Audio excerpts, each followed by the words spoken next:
The Cry. At Midnight. By Mildred Wirt. 1. Midnight at the Gate. After a long tiring climb, the two friends, Penny Parker and Jerry Livingston, had reached the summit of Nob Hill, far above the city of Riverview. Now as they paused in the moonlight to catch their breath, the slim golden-haired girl bent to adjust the irons of her skis, before making a swift descent to the clearing below. "We'll not have many more glorious skiing nights like this one," she said regretfully. "Any time now, the weather is due to turn warm." Jerry, a reporter at the Riverview Star, nodded as his gaze swept the snowy hillside, unmarked save for the herringbone tracks made by their own skis. Tall and muscular, he was several years older than Penny, who attended high school. The corners of his mouth turned up slightly, giving him the appearance of a semi-amused spectator of the world's goings-on. "Jerry, it's getting late," she reminded him. "This will have to be our last run tonight. Ready?" "Okay, I'll race you to the valley," the reporter challenged. "Let's go." Digging in their poles, they flashed off down the hillside. Though they started together, Penny soon forged ahead, descending the steep slope in graceful, curving Christiania turns. Beneath the mellow moon, snow crystals were brilliant with light. Every pine bristled with glowing icicles. Penny, feeling the rush of wind on her cheek, drew in her breath, and was glad to be alive. With effortless ease, she swung her hips to the sharp turns between the trees. Finally reaching the clearing, she brought up with a spectacular jump turn, and waited for Jerry, who was close behind. "You're getting faster every trip," he praised. "I haven't a chance anymore." Penny laughed, and with her arm linked in his, glided onto the fire, where a group of noisy young people were roasting wieners and boiling coffee. "Time you're getting back," declared Louise Idle, a dark-haired girl in heavy red woolen snout suit. She was on her knees in the snow, feeding hickory chips to the cherry-red fire. Louise considered Penny her dearest friend. Though she would not have admitted it, she was slightly green-eyed whenever another person claimed any of her chum's attention. That coffee smells delicious," Penny cried, sniffing the fragrant aroma. "I'm starved too." She and Jerry made their own sandwiches, and poured the steaming beverage. After they had finished eating, the reporter suggested one last climb to Nob Hill. "It's nearly midnight," said Louise, before Penny could accept. "Oughtn't we to be starting home?" Immediately a loud chorus of protest arose from other members of the party. Penny looked at her wristwatch regretfully. "I hate to break up the party," she said, "but I promised Dad I would be in fairly early tonight. Lou and I will run along, and the rest of you stay. I'll take you home, if you must leave," Jerry offered. "Oh, Penny has her car," said Louise quickly. "It's parked on the roadside just over the hill." "Yes," Penny added, "we'll ski down there, and be home in a few minutes." "You're not afraid to go alone?" Jerry asked teasingly. "Afraid?" The question caught Penny by surprise. "Why should we be? You'll have to pass the old deserted Abington Monastery to reach your car. It's a spooky place at night." Penny arose and slipped her wrists through the loops of her ski poles. "Now don't put ideas into our heads," she chuckled. "It's just another building."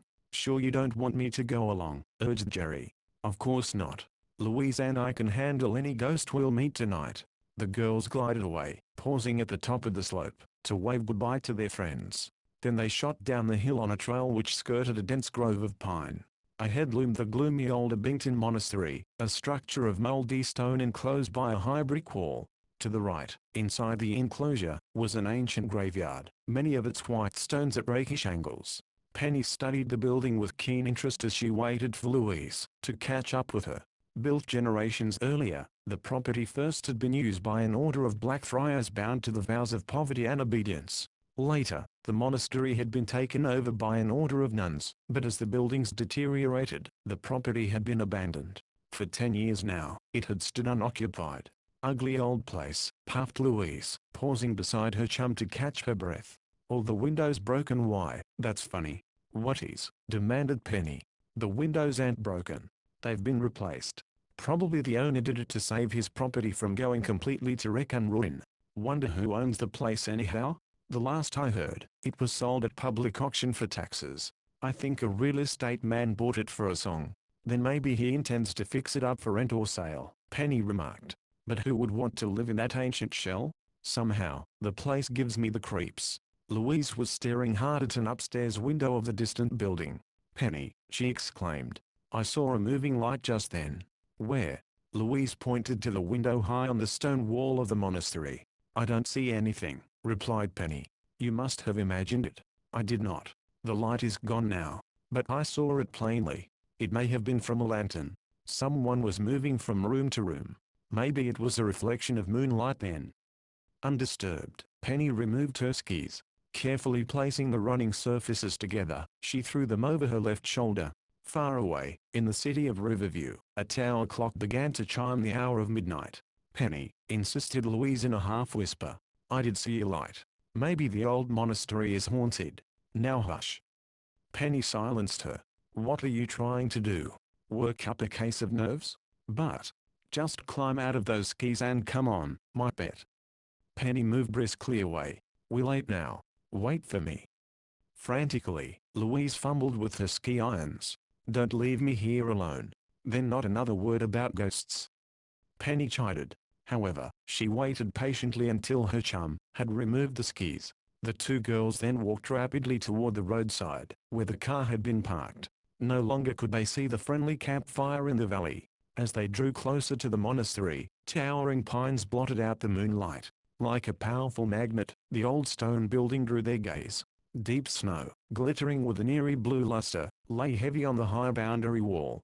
In the deserted garden beyond the gatehouse, several statues also were covered with soft white shrouds. Louise clutched her chum's hand and urged her to a faster pace. Then suddenly, with one accord, the girls halted. Directly ahead, at the front entrance to the monastery, a big rusty gate stood slightly ajar. "It's open," whispered Louise. "Why, never before have I seen that gate unlocked." For an instant, Penny too was slightly unnerved. But she replied steadily, "What of it?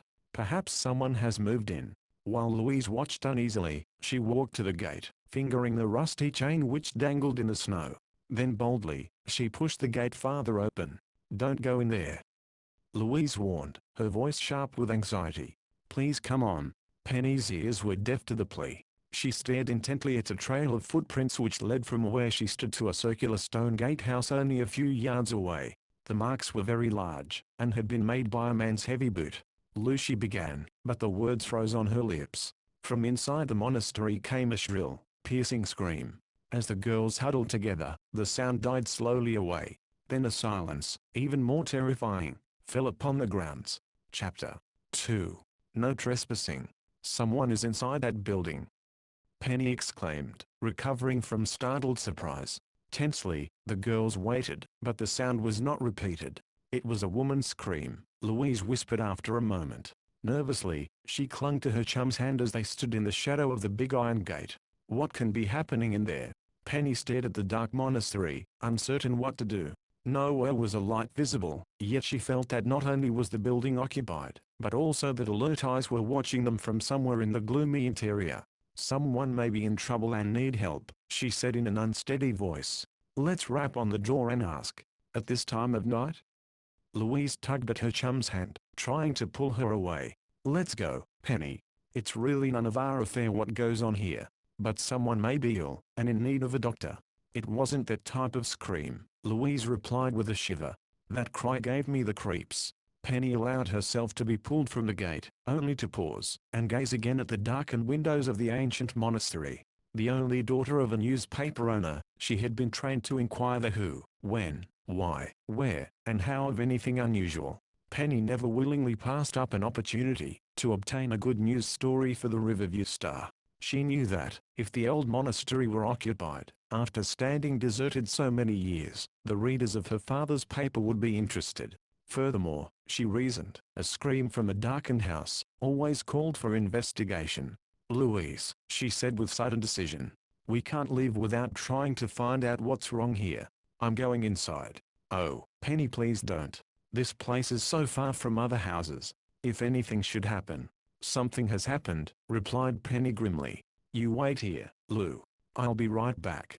Despite her chum's protest, she returned to the big iron gate, and pushing it farther open, stepped inside the grounds. Intuition warned Penny to proceed cautiously. She sensed rather than saw a dark figure crouching in the arched doorway of the circular stone gatehouse to the right of the snow-banked driveway.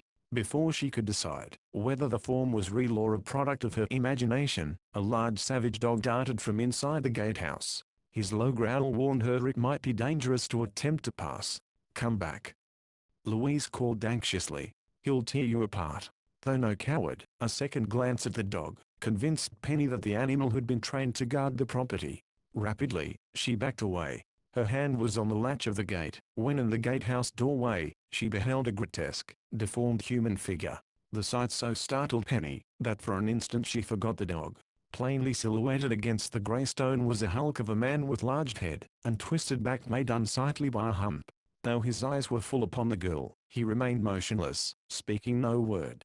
"Call off your dog," Penny said sharply. Only then did the figure move from the doorway into the moonlight. "Quiet, Bruno," he ordered in a rasping voice. "Lie down." As the dog obeyed, Penny caught her first plain glimpse of the deformed man's face. His skin was heavily lined, and fell in deep folds at his stocky neck. But it was the dark, intent eyes which sent a shiver down her spine. "Good evening," she said uneasily. The gateman did not respond to the greeting. Instead, he demanded gruffly, "What you doing on this property?" "Why, I was only investigating, because the gate was unlocked," replied Penny. "I didn't know the house was occupied." "You know it now. See that sign." The gateman turned on his flashlight, focusing it upon a freshly painted placard tacked to a nearby tree. The sign read, "No trespassing."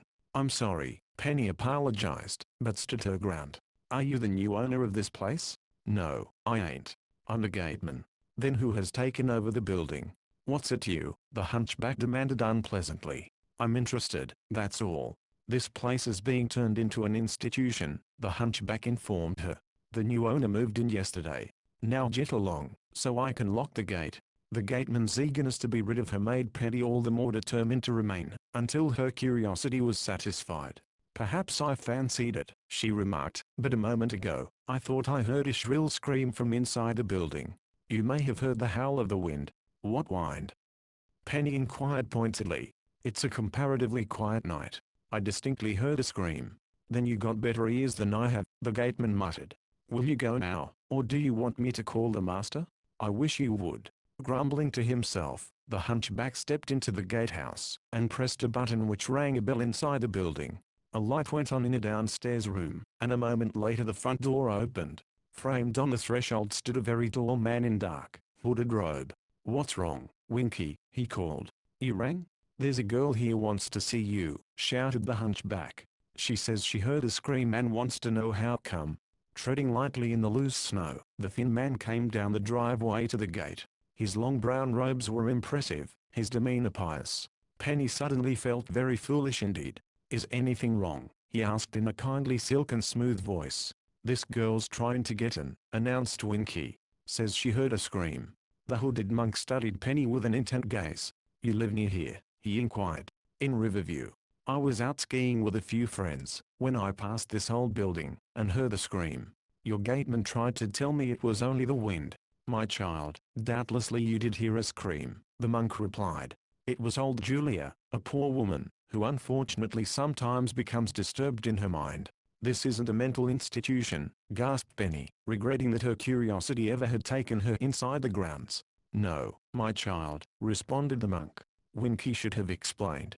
We have opened up the old monastery for the purpose of restoring an ancient order in which members dedicate themselves to a life of poverty, goodwill, and charity." "The one you call old Julia, she also is a member?" The monk sighed deeply. "Old Julia is only an unfortunate whose twisted mind never can be healed by doctors.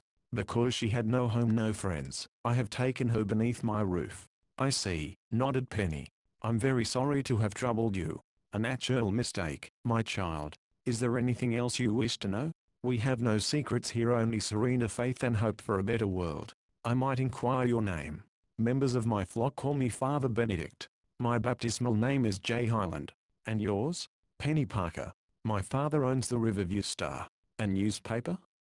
The monk's inquiry was sharp. "One of the best in the city," Penny said proudly. "Your father sent you here, perhaps?"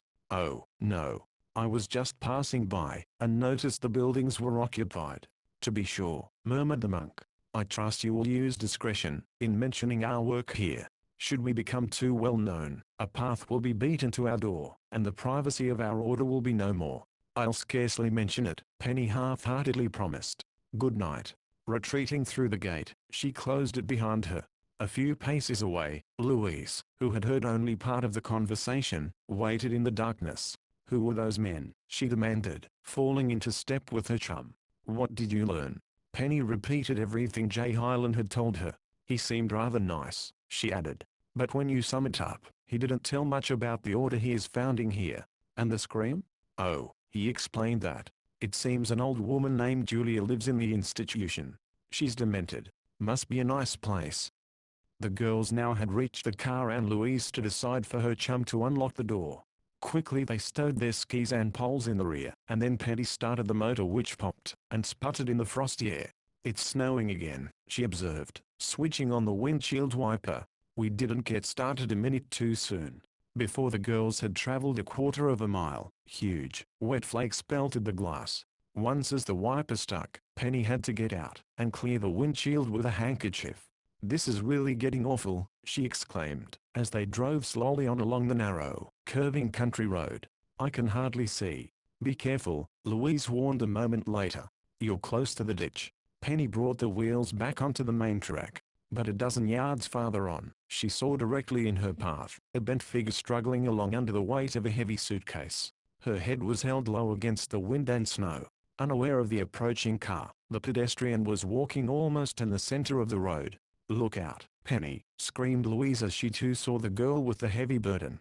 "You'll run her down." Chapter 3. Stranger of the Storm.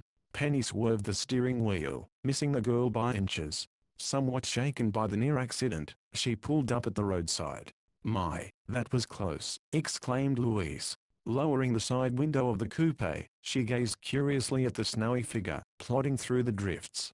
"Maybe we ought to offer her a lift to Riverview," said Penny. "Whoever she is, she shouldn't be walking alone at this time of night and with a heavy suitcase too." "But should we pick up a hitchhiker, Penny? It might not be safe." "I don't like to do it as a rule, but this is different. It's storming hard, and she looks about our age."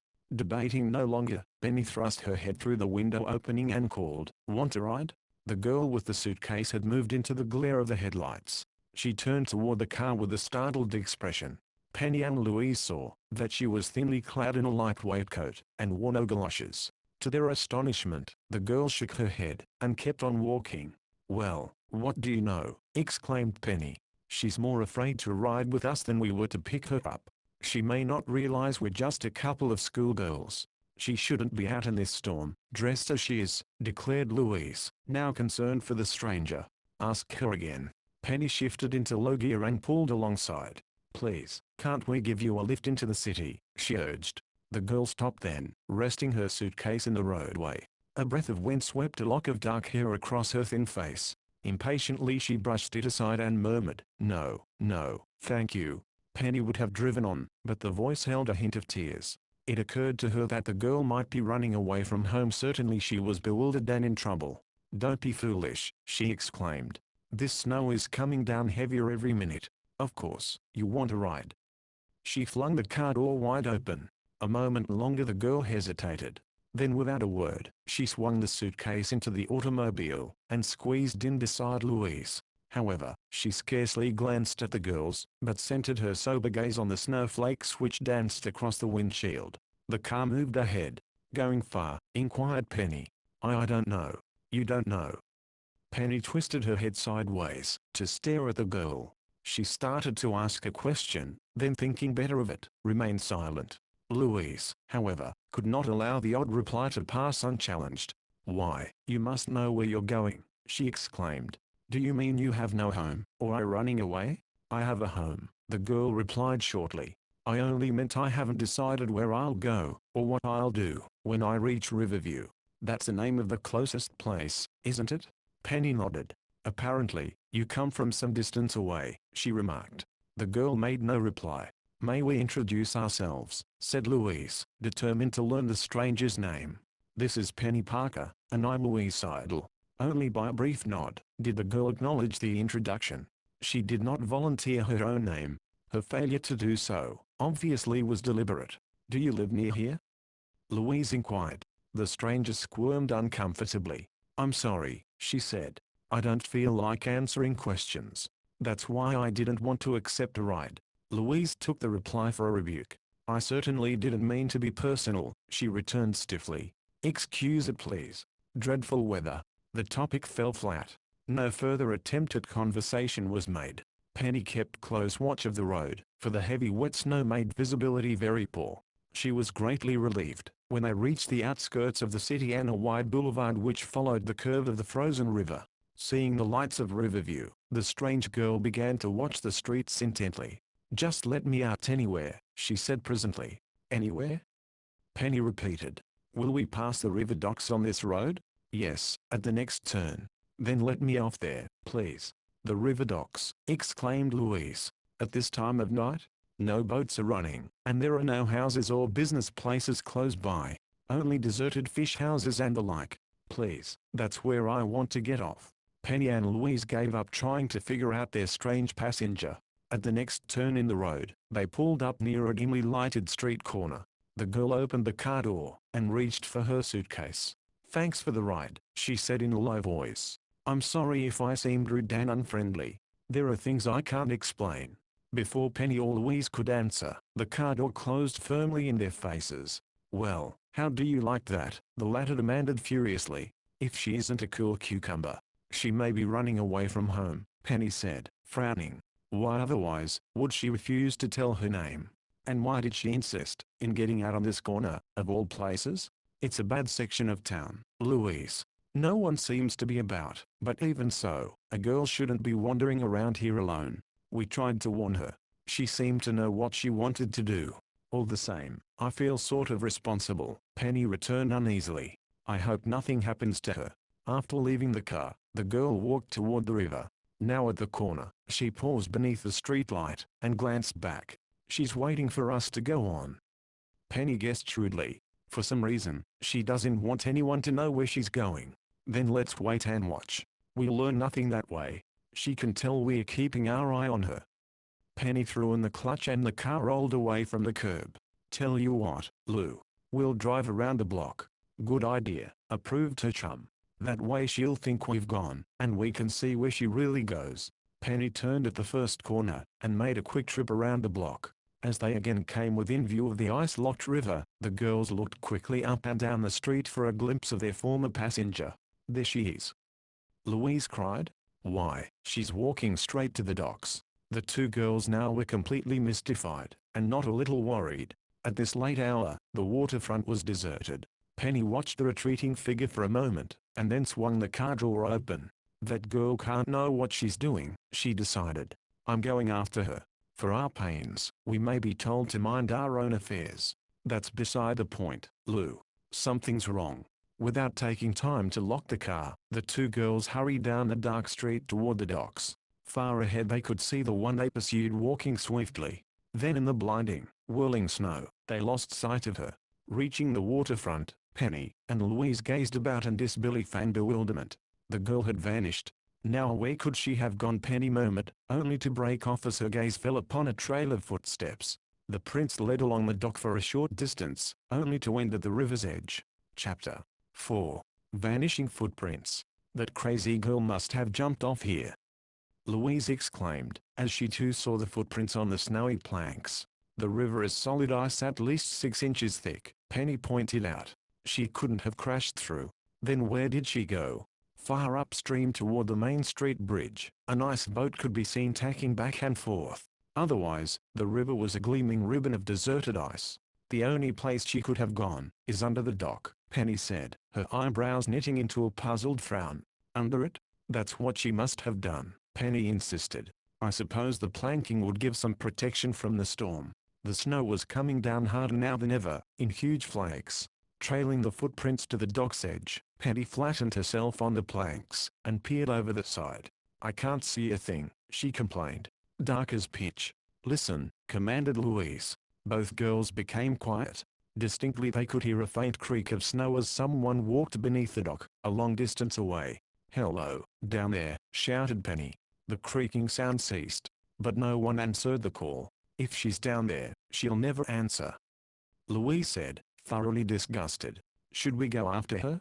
Penny was sorely tempted. She studied the long high dock only to shake her head.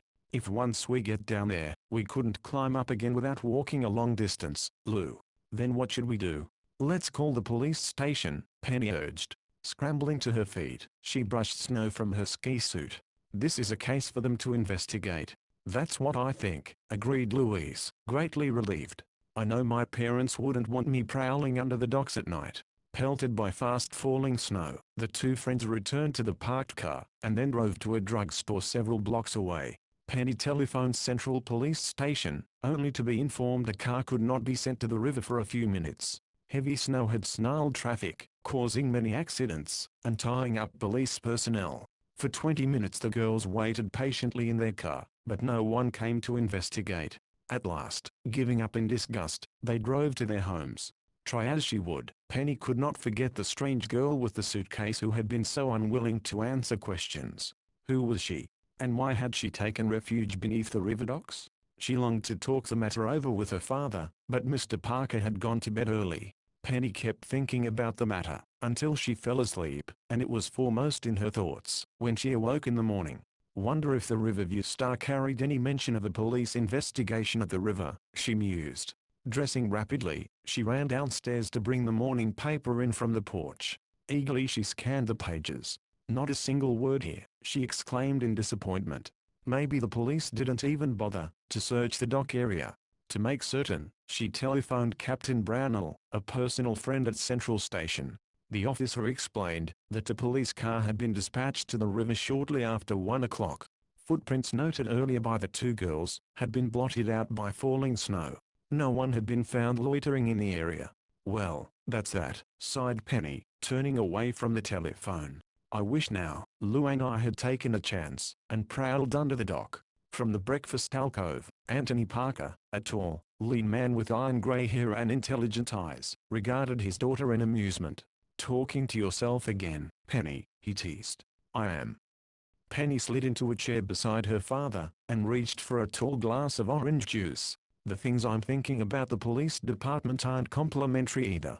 What this town needs is a larger force and at least a dozen extra patrol cars. You could find plenty of work for them, I judge. Couldn't I? A nice situation when police are too busy to investigate an important call promptly. So they gave you the runaround, teased Mr. Parker. Suppose you tell me what happened. Starting at the very beginning, Penny told of hearing the strange cry at the old monastery and later, the meeting with the unfriendly girl, who had disappeared near the river docks. While she related her odd experiences, Mrs. Maud Wims, the family housekeeper, came in bearing a platter of scrambled eggs. Since the death of Penny's mother, the woman had cared for the girl as her own daughter. She listened attentively to the tale of adventure, and with obvious disapproval. In my opinion, that's what comes of midnight skiing parties, she interrupted the story. I hope you stay away from Nob Hill and the monastery after this. Oh, Mrs. Wims. Penny's elfin face lost a little of its excited glow. This wonderful skiing weather can't last many days. I simply must go back there. To ski or to investigate the monastery? Asked the housekeeper. If I know the signs, you're hot on the trail of another mystery. Naturally I want to learn more about that strange cult, grinned Penny. Who knows, I might track down a bang-up story for Dad's paper. Skiing always seemed a wholesome sport to me, interposed Mr. Parker, winking slyly at his daughter. Of course, I don't approve of late hours. Mrs. Weems sighed as she set the egg platter down hard on the table. You two always conspire against me, she accused. Why, Mrs. Weems? Penny observed innocently. Don't you approve of skiing? Skiing is only an excuse and you know it, Penelope Parker. Oh, dear, I try so hard to raise you properly. And you're doing a magnificent job, if I do say so myself, chuckled Penny. Don't give the matter any further thought. Penny always has proven she uses her head, and knows how to take care of herself, added Mr. Parker. An inquisitive mind is an asset especially in the newspaper business. With an injured sniff, Mrs. Weems retreated to the kitchen to wash the dishes. Alone with her father, Penny grinned at him affectionately. His defense of her conduct meant only one thing. He did not disapprove of her interest in the monastery at Nob Hill. He's giving me the go signal, she thought jubilantly. Aloud she said, Dad, don't you think Jay Highland and the monastery might be worth a feature story in the Riverview Star? Possibly, he agreed, getting up from the table. Well, I must move along to the office. A little disappointed, because her father had brushed the subject aside so lightly, Penny spent the morning helping Mrs. Weems with household tasks. However, directly after luncheon she packed her skis, and prepared to set off for Nob Hill. Unwilling to go alone, Penny stopped at the Seidel home. To her disappointment, Louise had gone shopping, and was not expected back for several hours. Maybe I can induce Dad to go with me, she thought. He spends entirely too much time indoors. An outing will do him good. At the Star plant in the heart of downtown Riverview, Penny wandered through a nearly deserted editorial room to her father's office. For a morning paper the hour was early, and few reporters had as yet unhooded their typewriters. Through the glass door Penny observed that her father had a visitor, a middle-aged, intelligent-looking man she had never seen before. She would have slipped away had her father not motioned for her to enter. "Penny, this is James Ailing, an investigator for the Barnes Mutual Insurance Co., he said. "My daughter, Mr. Ailing." The visitor arose to grasp the girl's hand firmly. "Mr. Ailing is from Boston," explained the newspaper owner. He turned to the investigator. "Do you mind if I tell my daughter why you are here?" "Not at all. Mr. Ailing is trying to locate an elderly woman whose family jewels are heavily insured with his company. Mrs. Hawthorne isn't actually our client," explained Mr. Ailing. "Originally, old Nathaniel Hawthorne, her late husband, insured a $100,000 star sapphire with us. The policy remains in effect until the gem becomes the possession of a granddaughter, Rhoda." "Who has the sapphire now?" asked Penny, slightly puzzled. "Mr. Hawthorne's will allows his wife the use of it during her lifetime. Upon her death it passes to the 16-year-old granddaughter, Rhoda Hawthorne." "And you are searching for Mrs. Hawthorne now?" Penny inquired politely. "Yes, so far as we know Mrs. Hawthorne has the gem.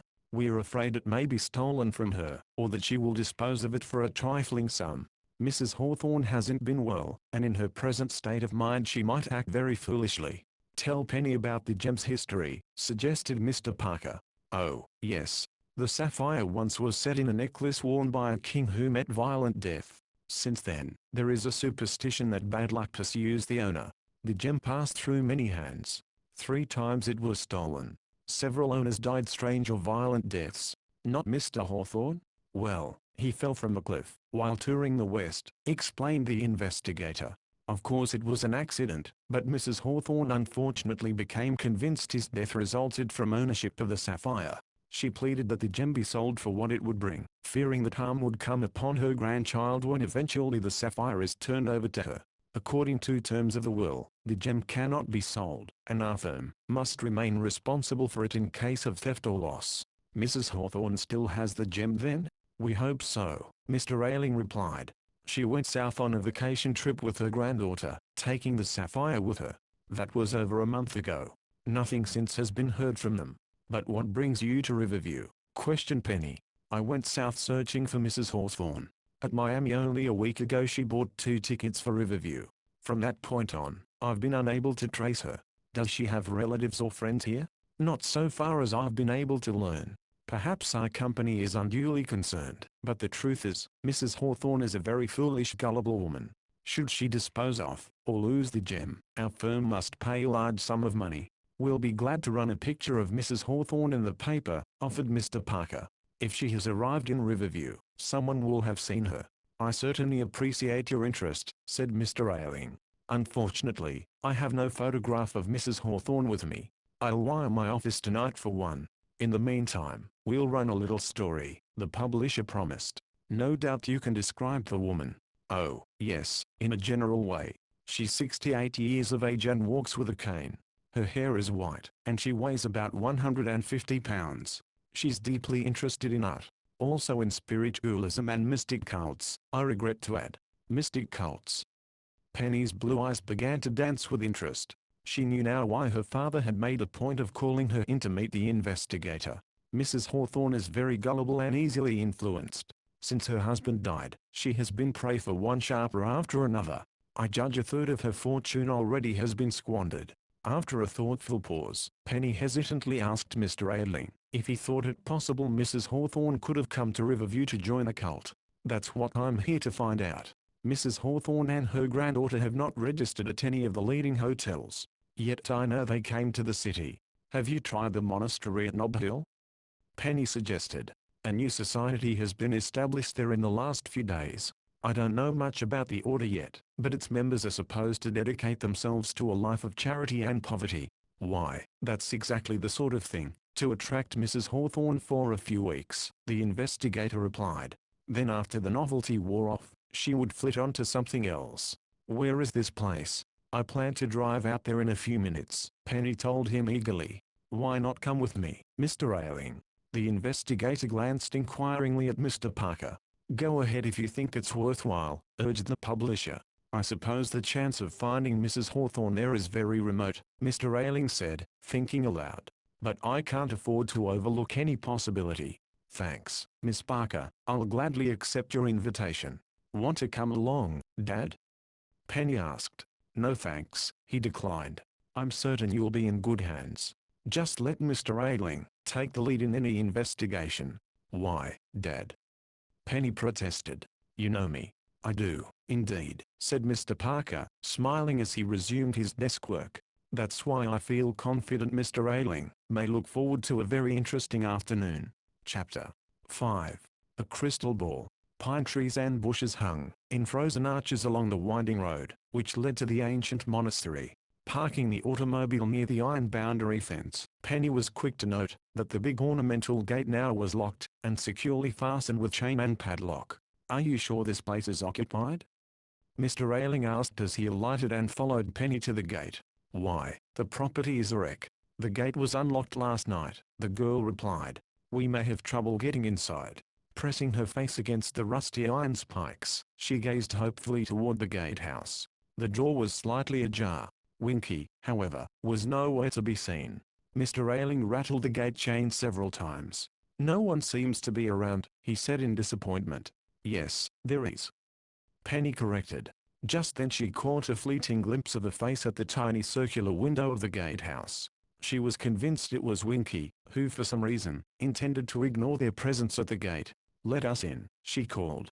Open up, shouted Mr. Ailing. Still there was no rustle of life from the gatehouse. Disgusting. Penny muttered. I know Winky is watching us. He's only being contrary. Mr. Ailing's angular jaw tightened. In that case, he said, we'll have to get in the best way we can. I'll climb over the fence. The words purposely were spoken loudly enough to be overheard in the gatehouse. Before the investigator could carry out his threat, the door of the circular, stone building swung back. Winky, the hunchback, sauntered leisurely out. Want something? He inquired. Didn't you hear us trying to get in? Mr. Ailing demanded. Sure, the hunchback shrugged, but I was busy fixing the bell that connects with the house. Anyhow, visitors ain't wanted here. So we observe, said Mr. Ailing. Where is your master? Inside. Then announce us, the investigator ordered. We're here to ask a few questions. Winky's bird-like eyes blinked rapidly. He looked as if about to argue, then changed his mind. Go on to the house then, he said crossly. I'll let him know by phone you're coming. The driveway curled through a large outer courtyard where a cluster of small and interesting buildings stood in various stages of ruin. Near the gatehouse was the almonry, a shelter used in very early days to house visitors who sought free lodging. Beyond were the ancient brewhouse, bakehouse, and granary. The latter two buildings now were little more than heaps of fallen brick. None of the structures was habitable. In far better state of preservation was the central building with gabled roof and tall hooded chimneys. However, front steps long since had fallen away from the entrance doorway. Bridging the gap was a short ladder. What a place, commented Mr. Ailing, offering Penny his hand to help her across. Looks as if it might cave in any day. The visitors found themselves facing a weather-beaten, but beautifully carved wooden doorway. Before they could knock, it opened on squeaky hinges. A woman with heavily lined face, who wore a grey gown and white lace cap, peered out at them. Go away, she murmured in a stage whisper. Go quickly. Julia, said a voice directly behind her. The woman whirled around, and cringed as a brown-robed monk took her firmly by the arm. Go and light a fire in the parlor, Julia, her master directed. I will greet our guests. Yes, Father Benedict, the woman muttered, scurrying away. The master now turned apologetically to the visitors. I trust my servant was not rude, he said. Poor creature. Her twisted mind causes her to believe the tall persons who do not dwell within our walls are evil and to be feared. As the monk spoke, He smiled in a kindly friendly way, yet his keen eyes were appraising the two visitors. Though it was cold and windy on the doorstep, he did not hasten to invite Penny and Mr. Ailing inside. He stood holding the half-open door in his hand. "You must excuse our lack of hospitality," he said, fingering a gold chain which hung from his thin shoulders. "We have much cleaning and remodeling to do before we are ready to receive visitors." Mr. Ailing explained that his call was one of business, adding that he represented the Barnes Mutual Insurance Co. "Such matters must be discussed with me later," the monk said, slowly but firmly closing the door. "I'm not selling insurance," Mr. Ailing assured him. Deliberately he leaned against the jamb, preventing the monk from shutting the door. Father Benedict bit his lip in annoyance. "May I inquire your business with me?" he asked frostily. "I'm seeking to trace a client Mrs.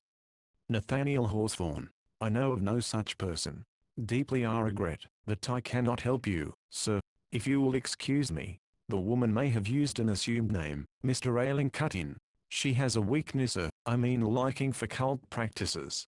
You are suggesting this woman may have joined my little flock?" "That's the general idea." "Absurd."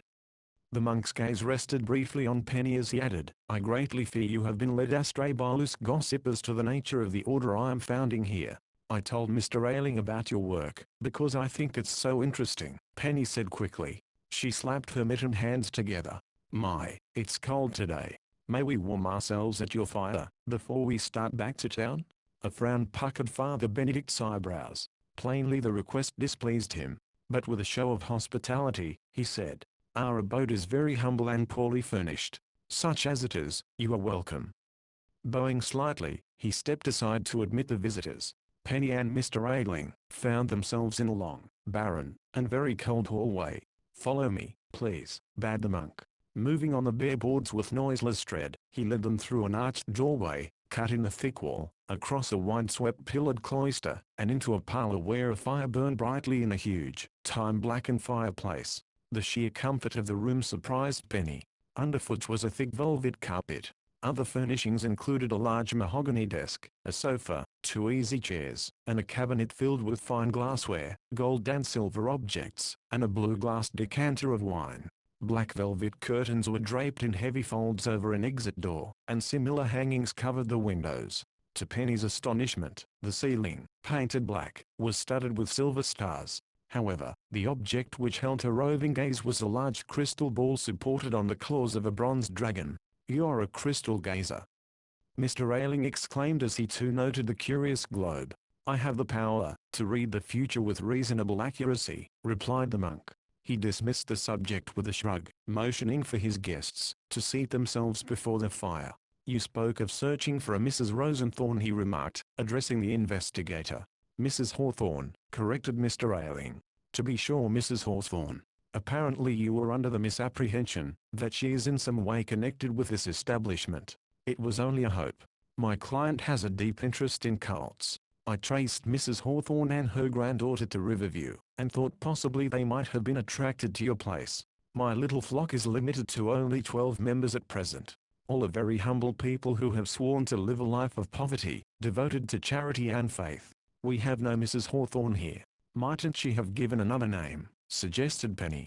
She stretched her cold fingers to the leaping flames on the hearth. "I hardly think so." Father Benedict's lips curled in a superior smile. "Describe the woman, please." Mr. Ailing repeated the description Penny had heard earlier that afternoon. "We have no such person here," the monk said. "I regret I am unable to help you." He arose, a plain hint that he considered the brief interview at an end. Somewhat reluctantly, Penny and her companion also turned their backs upon the crackling fire. "You have made a comfortable place of this room," the girl said. Her gaze fastened admiringly upon a porcelain decanter in a wall cabinet. "And such interesting antiques." For the first time, since the visitors had arrived, Father Benedict's eyes sparkled with warmth. "Collecting art treasures is a hobby of mine," he revealed. Crossing to the cabinet, he removed the decanter. "This is a piece of Qinghua porcelain and very rare," he said. "And here is a Byzantine amulet priceless. The golden goblets came from a European church destroyed a century ago. You're not afraid to keep such treasures in the monastery?" Mr. Ailing inquired. "Afraid?" Father Benedict's dark eyes glittered with a strange light. "I must confess I know not the meaning of the word. You are so far out, I don't suppose you can expect much police protection, Mr. Ailing added. Winky, my gateman, is quite dependable. While he is on duty, no thief or unwanted stranger will enter our grounds. Winky is good at keeping folks out, agreed the investigator dryly. In walking toward the door, he paused to gaze again at the crystal ball.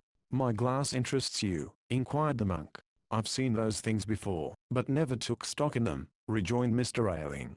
One can't actually conjure up pictures by gazing into that globe? Would you care to see for yourself? Well, it's a little out of my line, Mr. Ailing laughed. I'd like to try it, cried Penny. May I? Certainly. The principle is very simple. One merely gazes deeply into the glass until the optic nerve of the eye becomes fatigued. As it ceases to transmit impression from without, one sees events of the future. I've heard it explained a little differently, said Mr. Ailing. As the optic nerve becomes paralyzed, it responds to the reflex action proceeding from the brain of the crystal gazer. One sees what one wishes to see. I do not agree. Father Benedict's voice was sharp. The ball accurately foretells the future. Shall we test and prove its powers? Let me try it, pleaded Penny again. Smiling a bit grimly, the monk extinguished an overhead light and touched a match to the wick of 2 tall white candles. Placing the crystal ball in front of a black screen, he set the burning tapers at either side. Penny suddenly began to lose zest for the adventure. But before she could think of a graceful way to announce that she had changed her mind, the monk took her firmly by the arm. Place your hands on either side of the crystal ball, he directed. Gaze deep into the glass. Deep, deep. And now, my little one, what do you see? Chapter 6. Creaking Wood. As Penny peered down into the highly polished surface of the crystal clear glass, a multitude of dancing points of light drew and held her attention. Gaze deeper, intoned the monk. Do you not see a picture forming? The glass has become cloudy. Ah, yes. In a moment it will clear. Now what do you see? Nothing. Nothing at all. Father Benedict tapped the toe of his slipper impatiently. You are resisting the glass, he muttered. You do not believe. Penny continued to stare fixedly into the crystal ball. It's no use, she said finally, pulling her eyes away. Guess I haven't enough of the witch in me. She stepped back from the dragon standard on which the globe stood, and for a minute was stone blind. I can't see a thing, she gasped in alarm. The optic nerve is paralyzed, said the monk, steadying her as she swayed slightly. Vision will be normal in a moment. I'm beginning to distinguish objects now, Penny admitted, reassured. The monk released her arm. Seating himself before the crystal globe, he placed his hands on the polished surface. Now shall I try, he suggested. What would you like to know about the future? You might find Mrs. Hawthorne for me, the investigator said in jest. In the darkened room, Father Benedict's hooded face looked grotesque as light from the tall tapers flickered upon his angular jawbones. The moment was impressive. A tomb-like silence had fallen upon the three, and the only sound was the crackle of the fire.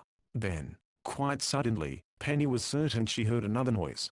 Though the occasion should not have been one for alarm, she felt her skin prickle. A tidy chill caused her to shiver. Or was it a chill? Against her cheek she felt a breath of icy wind. Somewhere beyond the room a door had opened. Unmistakably, she heard the creak of old wood. Penny's startled gaze roved to Mr. Ailing. Oblivious to all else, the investigator was watching Father Benedict closely. Every sense now alert, the girl listened intently. Had someone stepped on a loose board as he crept along the passageway? Or had she merely heard the old house groaning to itself? The creaking sound was not repeated. Trying to throw off the pall which had fallen upon her, Penny centered her full attention upon the monk. As one hypnotized by the glass into which he peered, he mumbled words difficult to understand. Now the ball is clearing, he muttered. What is this? I see a resort city on the seacoast, the rush and roar of waves. Ah, a beach. On the sand are 2 bathers, one a girl of perhaps 16 or 17 with dark hair. She wears a green bathing suit. Upon her third finger is a black cameo ring. A startled look came upon Mr. Ailing's face, but he made no comment. Her companion is an elderly woman, continued the monk, as if speaking in a trance. Over her shoulders is flung a dark blue beach cape. The picture is fading now. I'm losing the vision. Penny's attention, wandering again, was drawn as if by a powerful magnet to the curtains covering the exit. In fascination, she watched. An inch at a time, the door moved outward. Then a hand appeared between the black velvet draperies, cautiously pulling them apart. Penny wondered if her eyes were playing tricks upon her. She felt an overpowering impulse to laugh or call out, yet her throat was dry and tight. The scene seemed fantastic. It couldn't be real, she told herself. Yet those curtains steadily were moving farther apart. An arm came into view, then the side of a human figure. Last of all, a face, ghostly pale against the dark background, slowly emerged. For one fleeting instant Penny saw a girl only a little older than herself, standing half-wrapped in the folds of the velvet curtain. Their eyes met.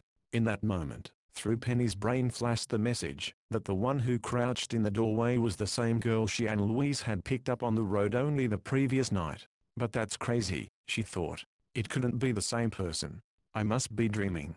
The one behind the curtain had raised a finger to her lips as if commanding silence. Then the draperies were pulled together with a jerk and the figure was gone. Another cold breath of air swept through the room, causing candles on either side of the crystal ball to flicker. Again Penny heard the soft creak of wood as footsteps retreated. She tried to speak, but the words stuck in her throat. Had her imagination played tricks upon her? Slowly she turned her eyes upon Father Benedict, whose back had been toward the curtained door. Another picture is forming in the crystal ball, he muttered. I see a man walking through a lonely wood. But what is this? Evil persons lie in wait behind the tall pine trees.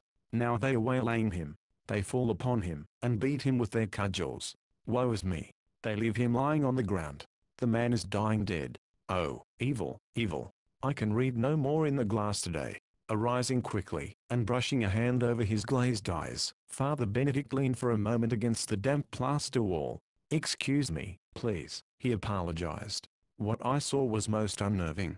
The monk poured himself a drink of water, and lighted a lamp on the center table. Now I can see again, he said in a more natural tone. A reading always is an exhausting experience. Your demonstration was most impressive, said Mr. Ailing. How would you interpret your vision of Mrs. Hawthorne? I should say the woman and her granddaughter at this very moment are enjoying a pleasant vacation in a sunny climate. California perhaps, or Florida. Mrs. Hawthorne was in Florida, but she bought a ticket to Riverview. Obviously, she never arrived here, replied the monk. You see, the crystal glass never lies. Then your advice would be to resume my search in Florida, the investigator asked. I do not presume to advise you. From a cabinet, Father Benedict removed a black cloth which he used to polish away an imaginary speck on the crystal globe. Then he covered the standard with a clothwood and added impressively, however, I consider it my duty to warn you of danger. Warn me, exclaimed Mr. Ailing. Of what danger? My second vision was most disturbing, Father Benedict said gravely. As I interpret it, great harm, perhaps death, will pursue the man who walks alone in the woods, unless he alters his present course. You came to Riverview for a definite purpose, Mr. Ailing? Why, yes, to find Mrs. Hawthorne. Mr. Ailing, for your own well-being, you must abandon the search. Why?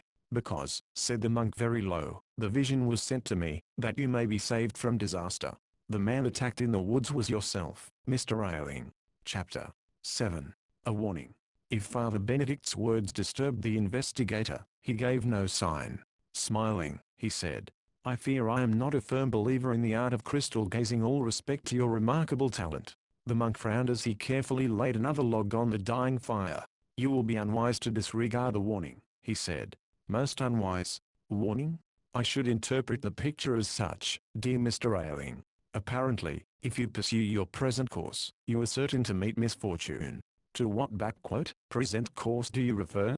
That I would not know, replied the monk coldly. Now may I thank you for coming to our humble abode and bid you good afternoon? I have a formal meeting soon with members of my little family of believers, and must nap for a few minutes. You will excuse me?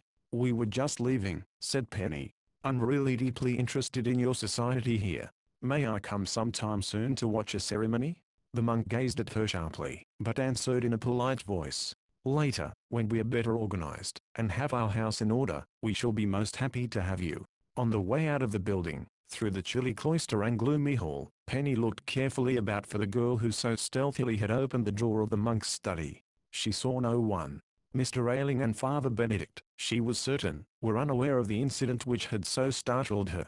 It wasn't imagination, she thought. I did see the door open. But it may not have been the girl Louise and I met last night. Probably it was a member of Mr. Hyland's cult. Deeply puzzled, Penny decided that, if an opportunity presented itself, she would revisit the monastery another day. At the front door of the building, Father Benedict turned to bid his guests goodbye. Before he could retreat, a loud commotion was heard near the gatehouse. The monk listened intently, and with evident annoyance. My, what now? He sighed. Are we to have no peace and quiet within our walls? Near the front gate, Winky could be seen arguing with a stout, middle-aged man in a raccoon coat who carried an easel and a pallet under his arm. My orders are to keep folks out o' here. Winky shouted. I don't care who you are. You ain't setting foot inside here, unless the boss says so. Now get out. Try to put me out, the visitor challenged. Okay, I will, retorted the hunchback. He would have seized the visitor by the arm, had not Father Benedict called to him from the doorway. Winky.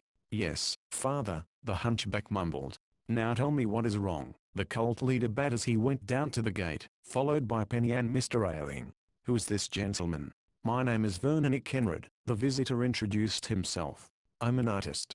I live down the road a quarter of a mile. He wants to come in and paint a picture, interposed Winky. I told him nothing doing. Your man doesn't understand, said Mr. Kenred, glaring at the hunchback. I am doing a series of pictures of the monastery for a national magazine. The sketches are finished, and now I'm starting to paint. You mean you wish to do exterior scenes? Exterior and also interior. I want to do the arch to the chapter house today, and if I have time, either the stone-hooded chimneys or the window of the guest hall.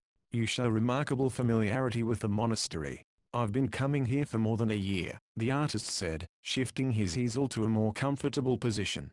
This building is one of the oldest in the state. See, I have a key. He held it before the startled gaze of the monk. Indeed. Father Benedict's voice became less friendly. And may I inquire how you came into possession of a key to my property? Your property? Certainly, I have rented these premises from the owner, with an option to buy. I've been trying to buy the place myself, the artist said, but couldn't pay the amount asked. I'd like to restore the buildings, and make it into a real show place. How did you obtain a key? The monk reminded him. Oh, the owner gave me one. He lets me paint here whenever I like. The monastery now is exclusively mine, said Father Benedict. Kindly turn the key over to me. Surely, agreed Mr. Kenred, giving it up. But you won't mind, if I come here to finish my paintings? I'm under contract to complete the work by the 15th of the month. Father Benedict secreted the key in the folds of his robe. I appreciate your position, he said. Nevertheless, we cannot have strangers intruding upon our privacy. Why, everyone around here knows me. Ask anyone about my character and work. I do not question your character, my good man. But I must request you not to come here again. Now see here, the artist exclaimed, losing his temper again. You don't get the idea. My pictures are half done. If I don't complete the order, I'll stand to lose months of work. Complete them from the sketches. I can't do that. The color and feeling would be lost. Father Benedict turned as if to leave. I am sorry, he said firmly. Listen, Mr. Kenred began furiously. The monk coldly walked away, entering the house. You heard him, cried Winky, triumphantly. Now get going, and don't come back. All right, I'll go, the artist retorted. But I'll be here again. You can't get away with this, even if you have rented the property. Scarcely aware of Penny and Mr. Ailing, who followed him to the gate, Mr. Kenred stomped off with easel and pallet. They can't get away with it, he stormed, addressing no one in particular. I'll come back here with the sheriff. I'm afraid Father Benedict is within his rights, remarked Mr. Ailing. He's taken over the property. What's that? The artist became aware of his presence. Oh yes, he admitted grudgingly. Legally he is within his rights, I suppose. But what of justice? It would seem only decent of him to allow you to complete your paintings. I've been coming to the monastery for months, off and on, the artist revealed in an aggrieved tone. Always figured I'd buy the place. The owner, Peter Holden, picked it up at a foreclosure sale for a mere nothing. He'd have sold to me too, if this fellow hadn't come along. Who is he, anyhow? I wonder myself, said Mr. Ailing. His gateman looks like a thug. I'm afraid your unfortunate encounter with Winky prejudiced you, smiled the investigator. After all, the man apparently was acting under orders. I didn't like that monk either, the artist scowled. He acted as religious as my Aunt Sarah. His real name is Jay Highland, Penny contributed. He's a crystal gazer. Humph. A fine calling. If the authorities are smart, they'll look into his business here. The trio now had reached the roadside, where Penny's car was parked. Politely, she offered to give the artist a lift to his home. "Thanks, but I'll walk," he declined the offer. "I live only a short distance. I'll just cut through the fields." His dark eyes still snapping like firebrands, the artist strode off through the snow. "Quite a character," remarked Mr. Aidling, once he and Penny were in the car. "An eccentric. I've heard Mr. Kenwood really is a fine artist," Penny replied. "Too bad Father Benedict wouldn't let him complete his paintings. By the way, what did you think of him?" "Well, if I'm any judge of character, he'll soon be back to make more trouble." "No, I mean Father Benedict. He seemed pleasant enough," Mr. Ailing said slowly. "However, I can't say I went for the crystal ball demonstration. Oh, anyone could tell that was the bunk. Frankly, it gave me quite a jolt." "Oh, you mean the monk's warning?" "Not that," replied Mr. Ailing. "His description of Mrs. Hawthorne and her daughter. Of course, I've never seen either of them, but the picture he conjured up seemed to fit them." "Oh, he probably made it up." Penny started the car, which rolled with creaking tires over the hilly, snow-packed road toward the city. "You described Mrs. Hawthorne to him earlier, you know." "So I did. Except for one small detail, the reading would not have impressed me." "And that detail?" "In describing the girl on the beach, Father Benedict said she was wearing a black cameo ring." "So he did. You certainly never mentioned that to him." "It rather jarred me," admitted Mr. Ailing. "Because, when Rhoda Hawthorne last was seen, she was wearing just such a cameo ring." Chapter 8. Into the Crevasse. En route to Riverview, Penny and Mr. Ailing discussed all phases of their strange interview with Father Benedict. "The man may be all right," the investigator said. "Nevertheless, as a matter of routine, I'll check on him." "Where was he before he came to Riverview?" "I never heard." "And who are the members of his mysterious cult?" "Riverview people?" "Not so far as I know. The only persons I've seen on the premises are Winky, the one they call Julia, and a girl." "A girl? Who is she?" "I don't know. She peeped from behind a door, while Father Benedict was giving the crystal ball reading. I started to speak, and she motioned me to keep quiet. Then she slipped away." "Odd." "Yes, it was. For just a minute I thought she might be a girl I picked up on the road the other night in my car. The room was shadowy though, so I got no clear impression of her face." "I'd like to meet the girl, also the other members of the cult." "So would I. Why not visit there again soon?" "We might try tomorrow, say about this same time," proposed Mr. Ailing. "I don't plan to remain in Riverview longer than another 24 hours, unless I obtain a clue to Mrs. Hawthorne's whereabouts." "Maybe Winky won't let us in," commented Penny dubiously. "We'll worry about that when the time comes. Perhaps if he makes trouble, we can find ways to persuade him." "Shall I pick you up at your hotel?" Penny offered. "All right," the investigator agreed. "Meanwhile, I'll wire my office for photographs of Mrs. Hawthorne and her granddaughter, which can be published in your father's paper. Also, I'll ask our company to check on Father Benedict's past. He may be operating a quick money racket here." "Then you do distrust him?" "Not exactly, but I've learned from past experience it pays to overlook nothing. Father Benedict is an eccentric. He may be all right, and probably is. All the same, it will be interesting to learn more about him." A little later, after agreeing to meet the next afternoon at 2 o'clock, Penny dropped Mr. Ailing at his hotel. In a high state of excitement, she then drove on home, to report the day's adventure to Mrs. Weems and her father. "Mr. Ailing's awfully nice and smart too," she declared at the dinner table. "Together we'll find Mrs. Hawthorne and solve the mystery of the monastery." "What mystery?" teased her father. "I don't know yet," Penny admitted with a chuckle. "But give me time. I'll find one. I can feel it bubbling in the air." Mrs. Weems, who came into the dining room with a platter of roast beef, observed, "If you take my advice, you'll stay away from that place." "Oh, Mrs. Weems, you only invite trouble by going there," the housekeeper said severely. "Furthermore, it will distract you from your schoolwork. School teachers' convention this week." Penny reminded her. "We're off tomorrow and next day too. Don't worry about anything happening to me at the monastery, Mrs. Weems. Mr. Ailing makes a dandy chaperone. If you're going with him, I suppose I can't protest." The housekeeper gave in. "Mind, you're home before dark." "I'll do my best," Penny grinned. "No rash promises though."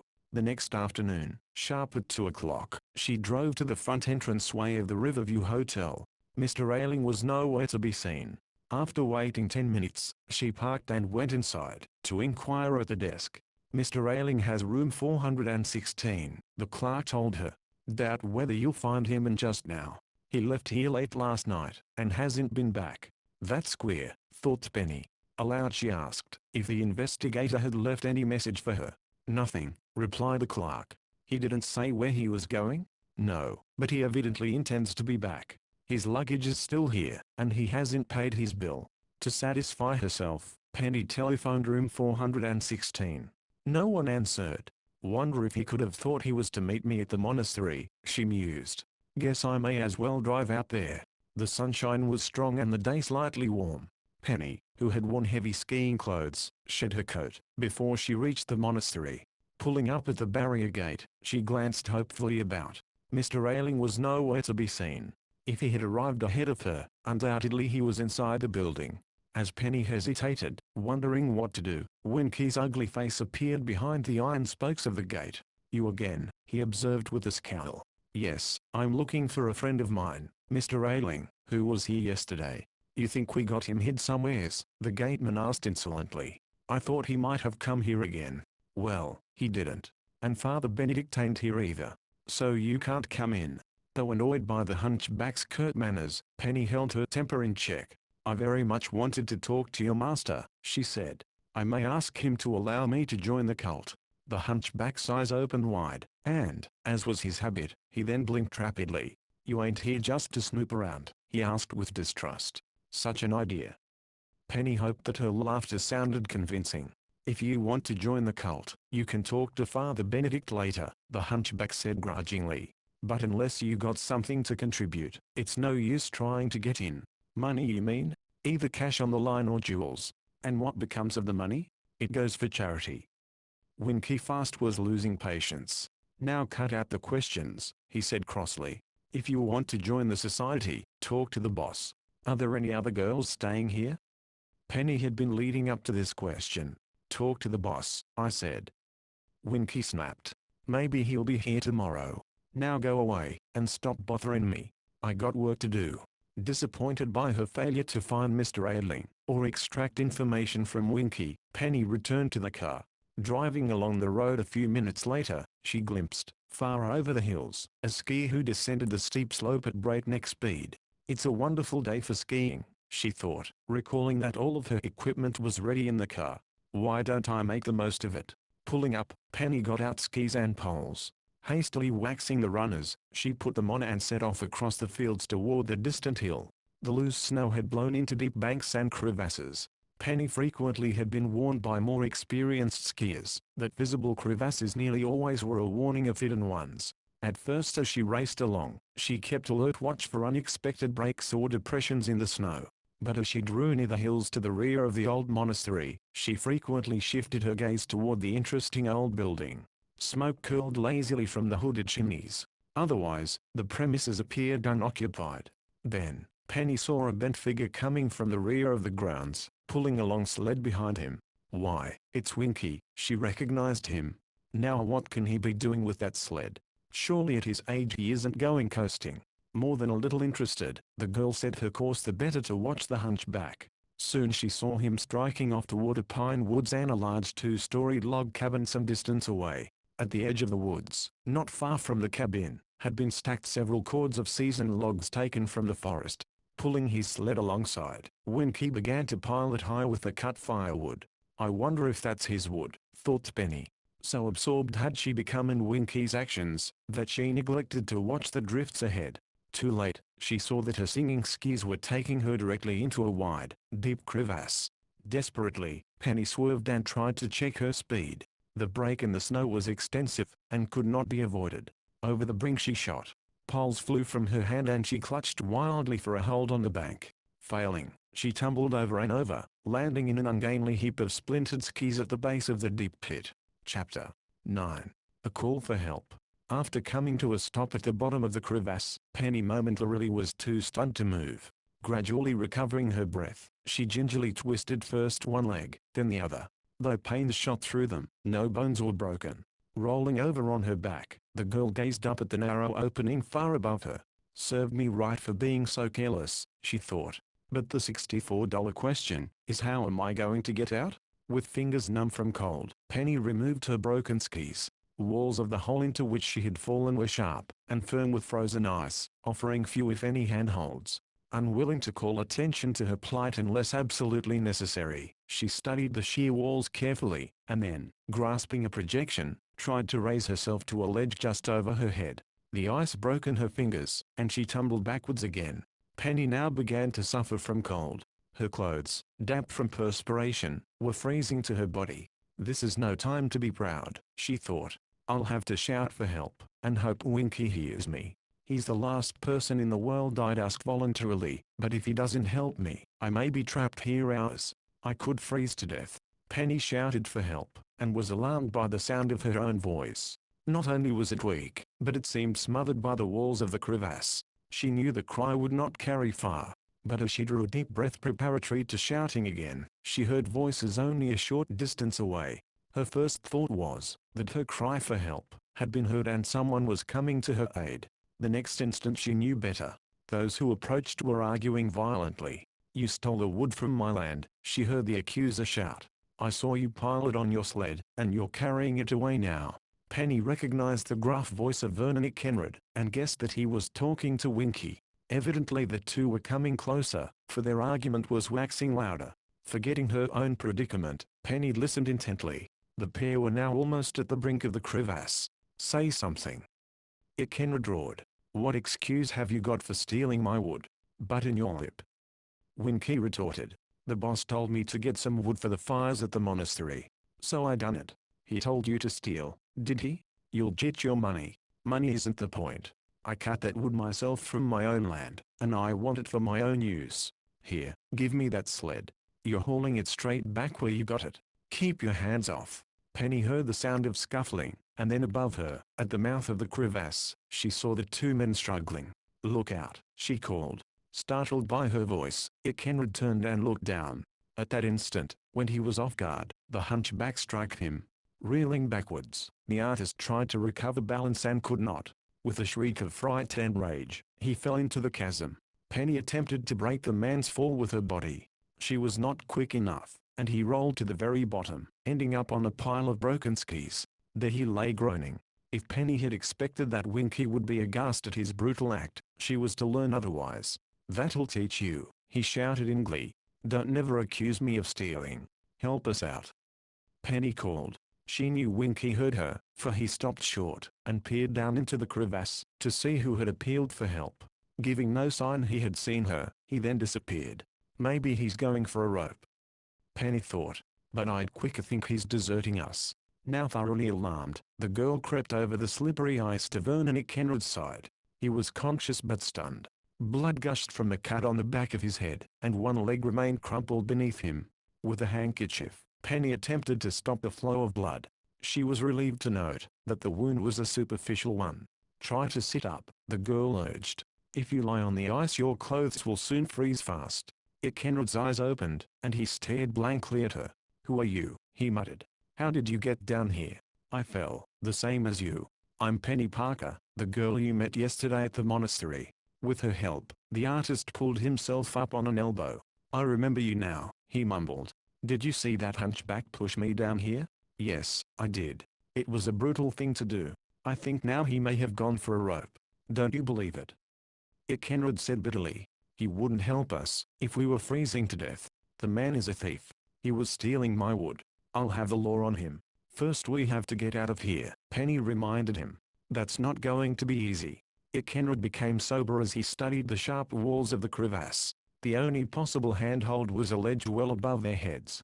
"If you can boost me up, I think I can make it," Penny said. "Then I'll go for help." Kenred attempted to get to his feet, but his left leg crumbled beneath him. Pain and despair were in his eyes as he gazed at his companion. "Broken," he said. "Now we're in a fix." Trying not to disclose fright, Penny said the only thing to do was to call for help. However, after she had shouted until she was nearly hoarse, she too was filled with despair. "Winky isn't coming back," she acknowledged. "And no one else is close enough to hear our cries." In an attempt to ease Mr. Kenred's pain, Penny tore strips of cloth from her underskirt, and used the broken skis to make a splint. "There's nothing wrong with my right leg," the artist insisted. "It's good and strong. If only I could get up on it, I think I could boost you to the ledge. We've got to do something." "Could you really do it?" Penny asked, hope reviving. "I've got to," the artist replied grimly. "Night's coming on. We'll freeze if we're here an hour." With Penny's help, Mr. Ekenrith, after several attempts, managed to struggle upright on his good right leg. He weaved unsteadily a moment, then ordered, "Now onto my shoulders." She scrambled up, grasping the icy ledge above. It broke in her fingers.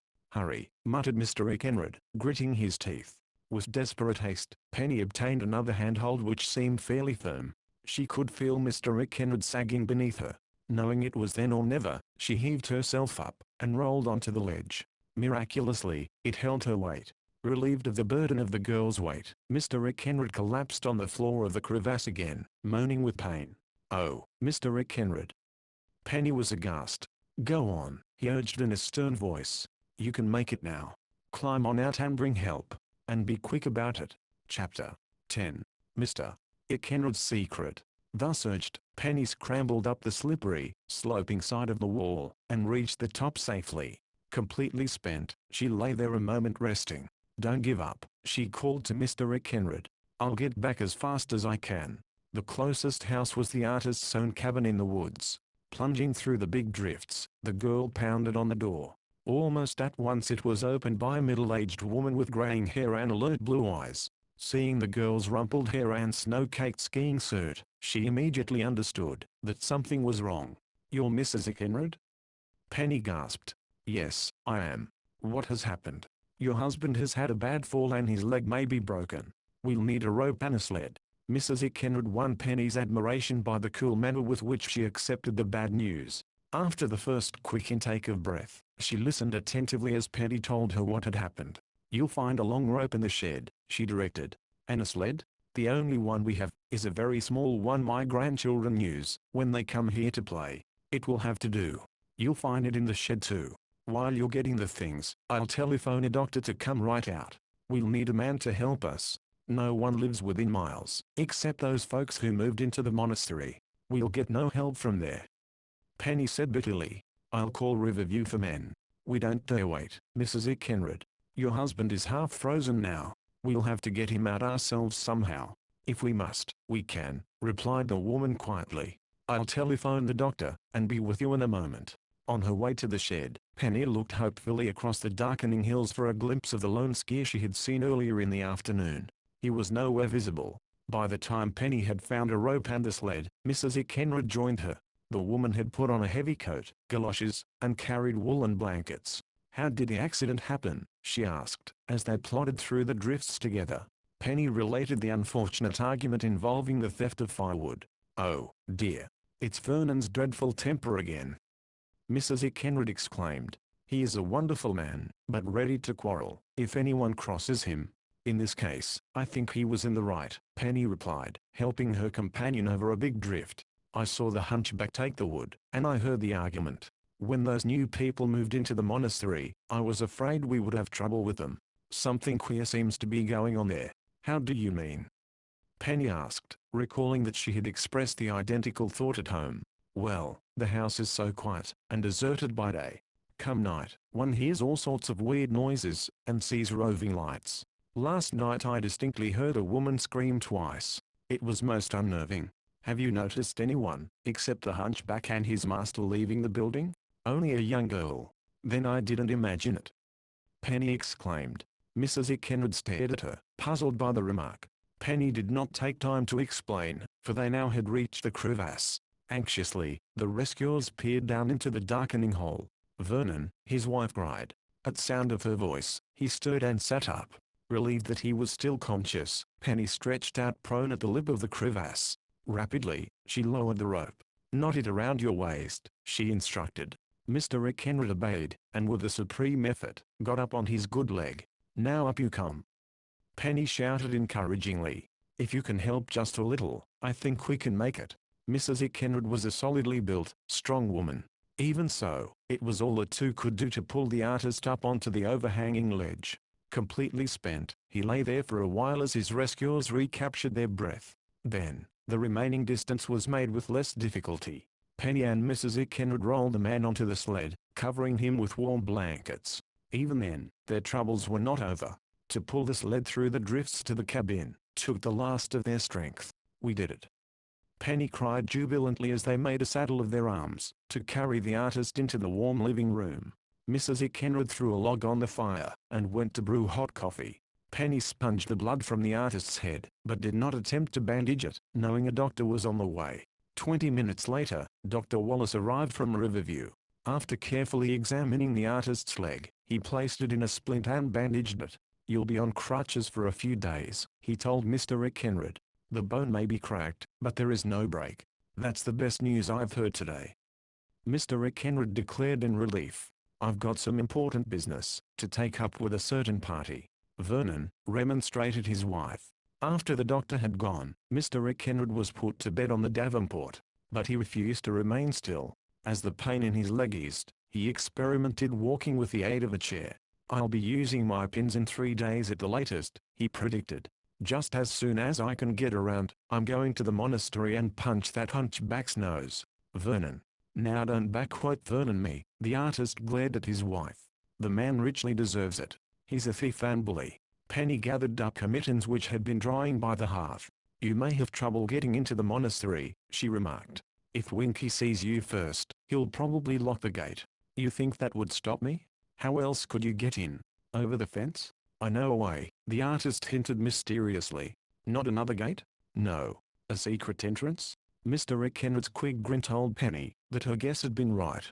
"You did me a good turn today, so I'll let you into the secret," the artist said. "Help me hobble into the studio, and I'll show you something that will make your eyes pop." Chapter 11. Map of the monastery. "Here, lend me a shoulder," Mr. Ekenred ordered as Penny hesitated. "Or aren't you interested?"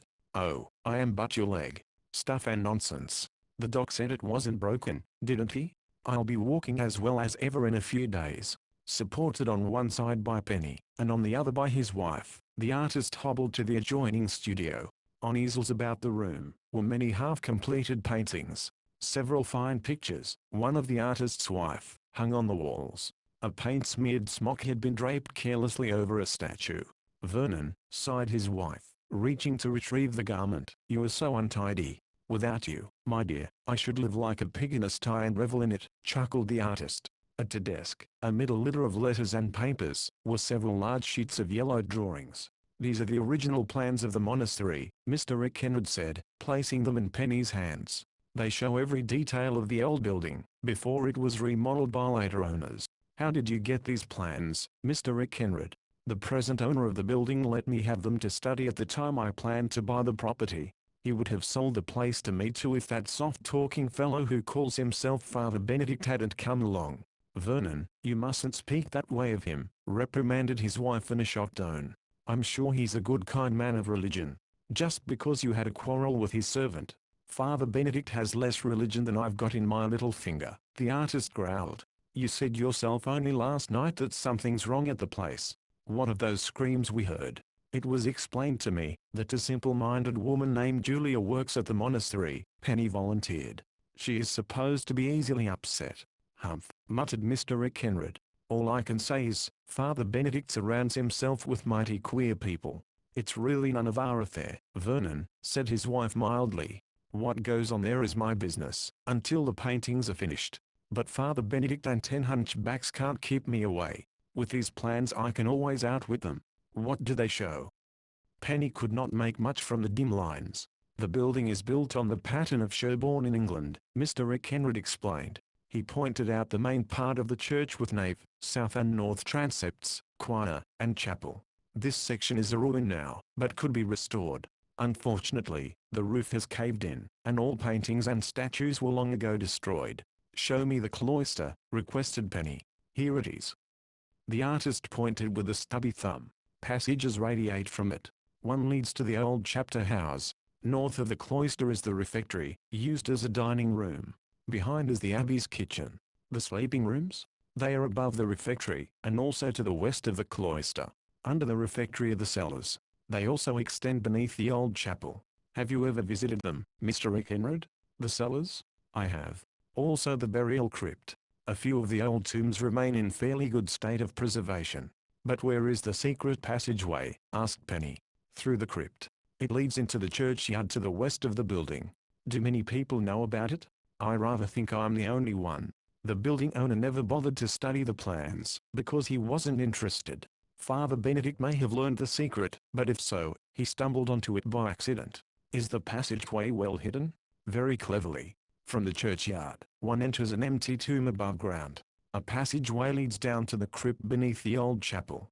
Not a very pleasant way to enter, or leave a building, said Penny with a shudder. But convenient in a pinch, chuckled Mr. Ekenred. If Father Benedict is stubborn about allowing me inside, I'll bide my time and slip in, to finish my paintings one of these days, when he is away. Poring intently over the plans, Penny remarked that she would like to explore the passageway sometime. Wait a few days until my leg is strong, and I'll take you through, the artist offered. And if Father Benedict should catch us? We can handle him. Vernon, you shouldn't put Miss Parker up to such tricks, his wife protested. When it comes to playing pranks, or getting even with folks, you're just like a child. It was no child's play pushing me into the crevasse, the artist exclaimed. As soon as I can hobble to town, I'll swear out a warrant for that hunchback's arrest, and involve us in an endless feud with our neighbors, his wife sighed. Vernon, you must forget it. The discussion was brought to an abrupt end by Penny, who declared that she must leave immediately. The Ekenreds thanked her again for her timely assistance, urging her to visit them again soon. Don't forget our date, the artist added with a chuckle. I'll be walking in a day or two. Then we'll explore the crypt. I'll not forget, promised Penny. Shadows were deepening into early darkness as she set off across the fields. Guided by a flashlight, Mrs. Ekenred insisted she take. The motor of her car was cold, the oil heavy. After 2 attempts she started it, and soon was entering the outskirts of Riverview. Wonder if Dad's still at the office, she thought. If he is, I may as well give him a lift home. By the time Penny had parked and climbed the stairs to the Star editorial room, the hands of her wristwatch were nosing 6 o'clock. The first edition had rolled from the presses, and reporters, their feet on the desks, were relaxing for a few minutes. Mr. DeWitt, the city editor, sat scanning the paper, noting corrections or changes to be made in the next edition. Hi, Mr. DeWitt. Penny greeted him as she paused by the desk. Dad here? Hello there, Penny, the editor smiled at her. He was a minute ago. Yes, here he comes now. Mr. DeWitt jerked his head sideways toward the publisher's private office. Mr. Parker had on his hat and topcoat, and would have left by the rear exit without having seen Penny had she not overtaken him. Want a lift home, Dad? She inquired. Why, hello, Penny, he said, pausing in surprise. I certainly do. I left my car at home today. Beside them, an unhooded Western Union teletype bell began to ring insistently. What's that for? Penny inquired curiously. An incoming telegram, her father explained. We have a direct wire with the Western Union office now. It saves sending so many messenger boys back and forth. The carriage of the machine began to move, and the telegram was typed on the long roll of yellow copy paper. Why, it's for you, Dad. Penny said in surprise. A wire from Chicago. Chicago? Mr. Parker repeated. Guess we'd better wait and see whom it's from. By the way, how did you and Mr. Aisling make out this afternoon at the monastery? I haven't seen him since yesterday, Dad. When I went to the hotel to meet him, he wasn't there. Busy with other matters perhaps. I suppose so, Penny agreed, but he might have notified me. He missed a lot of excitement by not going along. Before she could tell her father about the skiing accident, the teletype message was completed. Mr. Parker ripped it from the machine. He whistled softly. Why, this wire is from Mr. Aisling. Then he's in Chicago. Apparently so. Listen to his message. Backquote called here unexpectedly by telegram signed Mrs. Hawthorne. Telegram proved a fake. Returning to Riverview immediately to resume search. Chapter 12. The Locked Door. Well, what do you know? Penny exclaimed as she peered over her father's shoulder to reread the telegram. So that explains why Mr. Aisling didn't meet me today. If he takes the first train back, he should get in early tomorrow, her father said. I wonder who tricked him into going to Chicago? Whoever did it probably figured he'd give up the search for Mrs. Hawthorne in disgust, Penny added excitedly. Dad, this case is getting more interesting every minute. Mr. Parker smiled, but made no comment as he pocketed the telegram. Together he and Penny went downstairs to the waiting car. Maybe I could help Mr. Ailing by inquiring around the city, if anyone has seen Mrs. Hawthorne or her granddaughter, Penny suggested as she drove with skill through dense downtown traffic. I thought Mr. Ailing checked all hotels. Only the larger ones, I imagine. Anyhow, I might run into interesting information. Go ahead, if you like, her father encouraged her. Early the next morning, Penny set off alone to visit a dozen hotels. But none of them had anyone by the name of Hawthorne registered. She may have used an assumed name, Penny thought, a trifle discouraged. In that case, I'll never find her. Hopeful that Mr. Ailing might arrive on the morning train, she went to the Union Railroad station. Among those waiting on the platform for the incoming Chicago Express was Winky, the hunchback. He did not see Penny, and in the large crowd, she soon lost sight of him. Finally, the train pulled in. But Mr. Ailing did not alight from either the coaches or Pullmans. Feeling even more depressed, Penny went home for lunch. Several times during the afternoon, she telephoned Mr. Ailing's hotel to inquire if he had arrived. Each time she was told he had not checked in. Wonder what's keeping him in Chicago? Penny mused. I hope he didn't change his mind about coming back here. Throughout the day, she kept thinking about the monastery and its strange occupants. The skiing incident of the previous afternoon had convinced her that Winky at least was cruel and dishonest. As to Father Benedict's character, she could not make up her mind. Possibly he doesn't know how surly and mean his servant acts, she thought. Someone ought to tell him. Penny longed to return to the monastery, but hesitated to go there for the deliberate purpose of reporting Winky's misbehavior. Mr. Ailing may return here tomorrow, she told herself. Then perhaps we can drive out there together. However, a check of the Riverview Hotel the following morning disclosed that the investigator still had not arrived in the city. Decidedly mystified by his failure to return, Penny clomped into the Parker kitchen, after having spent an hour downtown. To her surprise she saw that during her absence a bulky package had been delivered. It came for you a half-hour ago, Mrs. Weems explained. For me. Must be a mistake. I've ordered nothing from any store. Plainly the package bore her name, so she tore off the heavy wrappings. Inside was a pair of new hickory skis. Dad must have sent them, she exclaimed. Just what I need. However, the skis were not from her father. Among the wrappings she found a card with Mr. McKenna's name. Try these for size, the artist had scrawled in an almost illegible hand. Thanks for pulling me out of a hole. My leg is mending rapidly, so don't forget our date. Oh, the darling. Penny cried. Mighty decent of him to replace the skis I broke. Only I'm afraid I won't get to use them many times. It's thawing fast today. Slipping her slim ankles through the leather bindings, she glided awkwardly about the polished linoleum. How soon's luncheon? She asked impatiently. I want to go skiing right away. I'll put it on after I've telephoned Jake Cotton, the housekeeper promised. He failed to show up here today. Jake Cotton, the carpenter? Yes, your father ordered another bookcase for the den. Jake promised to build it last week. He's always putting other jobs ahead. After telephoning, Mrs. Weems toasted sandwiches and made hot chocolate. Penny ate rapidly, as was her habit when thinking of other matters. You won't need any help with the dishes, she said hopefully, when the meal was over. No, run along and ski, Mrs. Weems smiled. In spirit you're already out there on the hills. Penny changed quickly into skiing outfit, and telephoned Louise Idle, inviting her to go along. Okay, her chum agreed half-heartedly, but I'm still lame from the last time. By the time the girls reached the hills near the Abington Monastery, the weather had turned discouragingly warm. Touring over the slopes, they discarded first their mittens, then their jackets. After Louise had fallen down several times, soaking her clothes in melted snow, she proposed that they abandon the sport. So early in the afternoon? Penny protested. Oh, we can't go home yet. Then let's try something else. It's no fun skiing today. Penny's gaze fastened speculatively upon the distant chimneys of the old monastery visible through the pine trees. I have it, Lou, she exclaimed. We're not going there, cried Louise, reading the thought. Why not?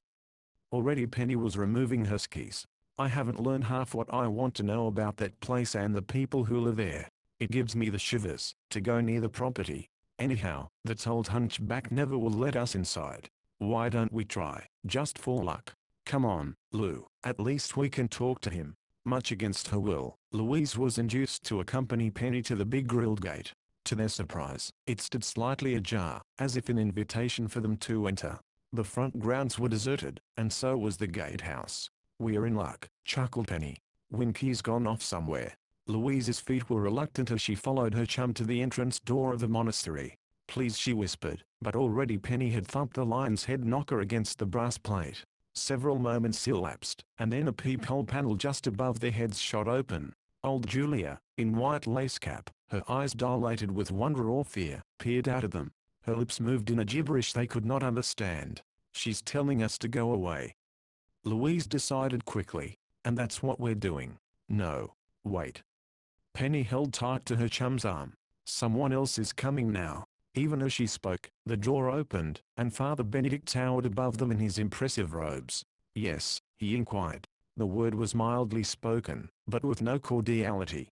"Good afternoon, Father," said Penny brightly. "I hope you don't mind our coming here again. We're deeply interested in the work you're doing, and would like to learn more about the cult." "A story for newspaper publication?" "Oh, no," Penny assured him, reading displeasure in his eyes. "We're just interested on general principles. No one sent us." The monk relaxed slightly but still did not invite the girls in. "I am very busy today," he said. "Perhaps another time." "Oh, but we'll be in school after this weekend, Father. We're preparing for a ceremonial, to be held in the cloister." Father Benedict frowned. "I deeply regret." "Oh, a ceremonial?" Penny interrupted eagerly. "May we see it?" "That is not allowed. Only members of our cult may take part or observe." "Well, at least you don't mind, if we come in, and warm ourselves at your hospitable fire," Penny said, determined not to be turned away. "Since the organization is devoted to charity, shouldn't it begin with a couple of schoolgirls?" Father Benedict's thin lips cracked into a slight smile. "My observation would lead me to believe that the day is a warm one, and that neither of you is suffering from frostbite. However, I admire perseverance, and it shall be rewarded. You may come in though only for a short while." "Oh, thank you, Father," Penny exclaimed, rather astonished by the decision. In her eagerness to enter, she nearly stumbled over old Julia, who huddled by the wall just inside the door. Angrily, the monk glared at his servant. "Keep from underfoot, Julia," he ordered. "Begone to the kitchen." The old woman, with a frightened glance directed at Louise and Penny, scurried away. Once inside, the girls could understand why visitors were not welcome, for little had been done to make the place habitable since Penny's previous visit. Through chilly halls the monk conducted the girls to the study beyond the cloister. There he motioned them to footstools before the fire. On the hearth a large log which Penny suspected had come from the Kinred property had burned down to a cherry mass of coals. "Now, suppose you tell me what you actually came here to learn?" Father Benedict asked, looking hard at Penny. The abrupt question caught her slightly off guard. She could think of no ready reply. As she debated whether or not to tell him of Winky's fight with Mr. Kenred, footsteps pounded down the corridor. Suddenly the study door was flung open. The hunchback stood there, breathing hard from having hurried so fast. "Come quick," he said tersely to the monk. "What's wrong, Winky?" "Trouble below." Preparing to follow the hunchback, Father Benedict briefly made his excuses to the girls. "I'll be gone only a minute," he said. "Warm yourselves until my return." After the door had closed behind the pair, Penny said in a low tone, "Wonder what's up?" "So far as I know, the only rooms below are the storage cellars and crypt. Maybe some of the dead bodies are coming to life." Louise joked feebly. "I hate this place worse every minute." She rose and wandered slowly about the room. "Somehow, the air is oppressive. I feel as if doom were about to descend upon me." "Nerves," chuckled Penny. Louise paused beside the crystal ball. "What's this thing?" she asked suspiciously. "Only Father Benedict's crystal globe. Take a look, and see what's doing in the cellar." "You're joking." "Guess I am," Penny agreed.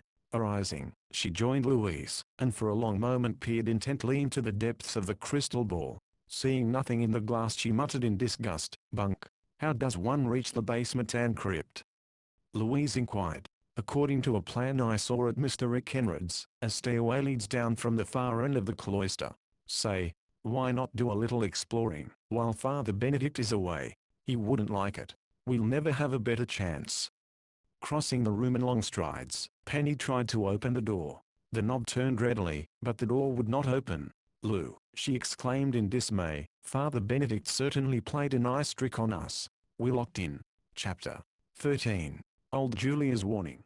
Badly frightened, Louise came quickly to her chum's side. "Are you sure the door is locked?" she asked nervously. "Maybe it's only stuck." "It's locked all right. We'll do no exploring today. Let's scream for help. We've got to get out of here. Father Benedict is in the basement, and wouldn't hear us," Penny said. "And he may have locked us in on purpose too. But I heard no key turn in the lock." "Neither did I. The door may have an automatic catch." "Probably that's so," Penny agreed to keep her chum from worrying. "Father Benedict should be back soon. Let's not let him know we even noticed the door was locked." "Do you think he fastened it on purpose?" "He may have," Penny said slowly. "Perhaps he didn't want us to wander about the monastery while he was gone. What if he doesn't come back?" "He will, my pet. Now do stop worrying. The smart thing for us to do is to learn what we can while we're here. A lot we can learn locked up in this stuffy room." Without replying, Penny wandered about the room, scrutinizing art objects and each piece of furniture. For a man who professes to live a life of poverty, Father Benedict shows quite a liking for luxury items, she remarked. Coming to a battered desk cluttered with papers, she paused and eyed it thoughtfully. "Penny, we wouldn't dare pry," exclaimed Louise, guessing what was in her chum's mind. "I suppose not," sighed Penny, "only I'm sure Mr. Aidling would do it if he were here. Those papers in the pigeonholes look as though they're unpaid bills, a whole stack of them too." On the desk lay an open account book and the girl gazed at it with keen interest. A long list of names had been written in ink. On one side of the ledger was a column marked contributions. "Penny, you are snooping," accused Louise, but she added with an excited laugh, "If you find anything worthwhile, let me know. Then consider yourself officially notified." Startled, Louise went quickly to the desk. "What have you found?" she demanded. Penny showed her the book in which were listed many names. "This looks like a report covering donations made by cult members to the society," she declared. "Do you suppose Mrs. Hawthorne's name is here?" Hurriedly the girls examined the tiny ledger. First on the list was a Mrs. Carl Kingsley, who had contributed 2 diamond clips at estimated value of $650. "Ever hear of her?" Penny asked, for the name was unfamiliar. "Never. She may not be from Riverview." Rapidly they scanned the entire list. There were many names, all of women. Contributions included cash, pearls, silver bracelets, gold wristwatches, an emerald pin, and other articles of jewelry. However, the girls could not find Mrs. Hawthorne's name, nor that of her granddaughter. "This list doesn't prove anything one way or the other," Penny said, carefully replacing the ledger on the desk where she had found it. "Mrs. Hawthorne could have joined the cult under a different name. Father Benedict might not even know who she is." "Oh, Penny," teased her companion. "You want to uncover a mystery so badly. Actually, there's not one bit of evidence that Mrs. Hawthorne ever came here." "True," Penny acknowledged in a low tone, "but you will admit a lot of queer things have happened. For instance, who sent Mr. Aidling the fake telegram? And why hasn't he returned to Riverview as he said he would? He's hardly had time yet. Anyway, what connection could his absence have with this monastery? None, perhaps. Unless Mrs. Hawthorne should be here." "Oh, Penny. Father Benedict denied that she was, didn't he?" "Yes, but that crystal ball reading he gave for Mr. Ailing's benefit was a strange affair. And Lou, the worst was, he predicted harm would befall him." "Maybe it has. So you're superstitious. Do you really believe in those crystal ball readings?" "No, I'm not." Penny denied hotly. "Not for a minute do I put any faith in that crystal ball. But Mr. Ailing is delayed in Chicago, so you start to worry," completed Louise. "Penny, you're certainly building up a case." "Maybe I'm," Penny admitted with a shrug. "However, other things bother me too. For instance, that scream we heard at midnight. Mr. Rick Henry and his wife told me they had been awakened by strange noises here. Didn't you understand from Father Benedict that old Julia causes the commotion?" "Yes, and it's plain to see she is a poor demented creature. Still, there's something about her. When we came in today, I had a feeling that she was trying to tell us something. She did warn us away. However, in her condition she might say anything. So I dismissed it. I wish I could talk to old Julia when Father Benedict isn't around," Penny said soberly. "I have a hunch she could tell us interesting things about this place." "Then you do distrust Father Benedict?" Not exactly, Penny denied. He's been pleasant enough to us, and I suppose he has a perfect right to start a crazy cult here if he chooses. It's not only crazy but profitable, Louise reminded her. Those contributions listed total up to several $1,000s. According to Father Benedict, the money goes to charity. But what charity? It's a cinch he isn't spending much in supporting the members of his cult. This building is as barren as a barn, and I've not seen any supplies come into the place while we've been around. And where are the cult members? They must stay in their rooms. A fine life. I'm sure there are people in this household who aren't listed in the ledger, Penny resumed thoughtfully. For instance, that girl I saw when I came here with Mr. Ailing. Who is she, and where does she keep herself? Why not ask Father Benedict that is, if we ever get out of here? I can't quite bring myself to do it, Lou. If ever I started asking questions, I wouldn't know where to stop. There's only one that bothers me, Louise said, roving toward the door. How are we going to get out of here? Let's call for help. Okay, Penny agreed reluctantly. I hate to do it though. First testing the door again, to be certain it was locked and not stuck, she pounded with her fists on the heavy oak paneling. Let us out. Louise called loudly. Let us out. We're locked in. That ought to fetch someone, chuckled Penny. Listen, I think I hear footsteps now. From down the corridor, the girls detected a soft patter and a creaking of boards. To attract attention to their plight, they again pounded on the oaken panel. The footsteps approached the door and halted. Penny, her ear pressed to the panel, could hear the sound of breathing on the other side. Let us out, she called. We're locked in here. Shh, came the loud hiss. It must be old Julia. Penny whispered to Louise. Do you suppose she'll have sense enough to help us? I doubt it, Louise muttered, resigning herself to a long wait in the monk's study. Maybe we can get across to her the idea that she should bring Father Benedict here. Listen, Julia, Penny began, speaking slowly and as clearly as she could. We're locked in here, and we need help. Can you bring your master? No. No, came the sharp answer. Then unlock the door, Penny urged. Key gone, the old woman mumbled. Can't you find it? Don't you know where your master keeps them? There was no answer, but the girls heard the old woman scurry away. Has she gone to find a key, or has she just gone? Louise sighed. Father Benedict probably still is in the basement with Winky, so we can expect no help from that quarter. Impatiently, Penny glanced at her wristwatch. Actually, they had been locked in the room less than 20 minutes, but it seemed 3 times that long. It's useless, Louise said, seating herself by the fire again. We're trapped here until Father Benedict gets around to letting us out. At the door, Penny's keen ears detected sound. Again the pad of footsteps. Old Julia's coming back, she exclaimed. Maybe she's not as stupid as we thought. Anxiously the girls waited. To their great relief, they heard a key turn in the lock. Then, an inch at a time, the door was pushed open. Old Julia, her eyes wild, and hair streaming down her face, stared blankly in at them. Thanks, Julia, said Penny. She tried to touch the woman's hand in a gesture of friendship, only to have her shrink back. Why, we won't hurt you, Penny attempted to soothe her. Go, the woman mumbled, her cracked lips quivering. Go. Seeing us here always seems to upset her, Penny thought. Aloud she remarked, yes, we're leaving now. If Father Benedict wonders what became of us, I'm afraid he'll just have to guess. The girls started toward the cloister with old Julia following a step behind. Hurry, hurry, she muttered. No time. Oh, we have plenty of time, if that's what you mean, replied Penny, smiling at her in a friendly way.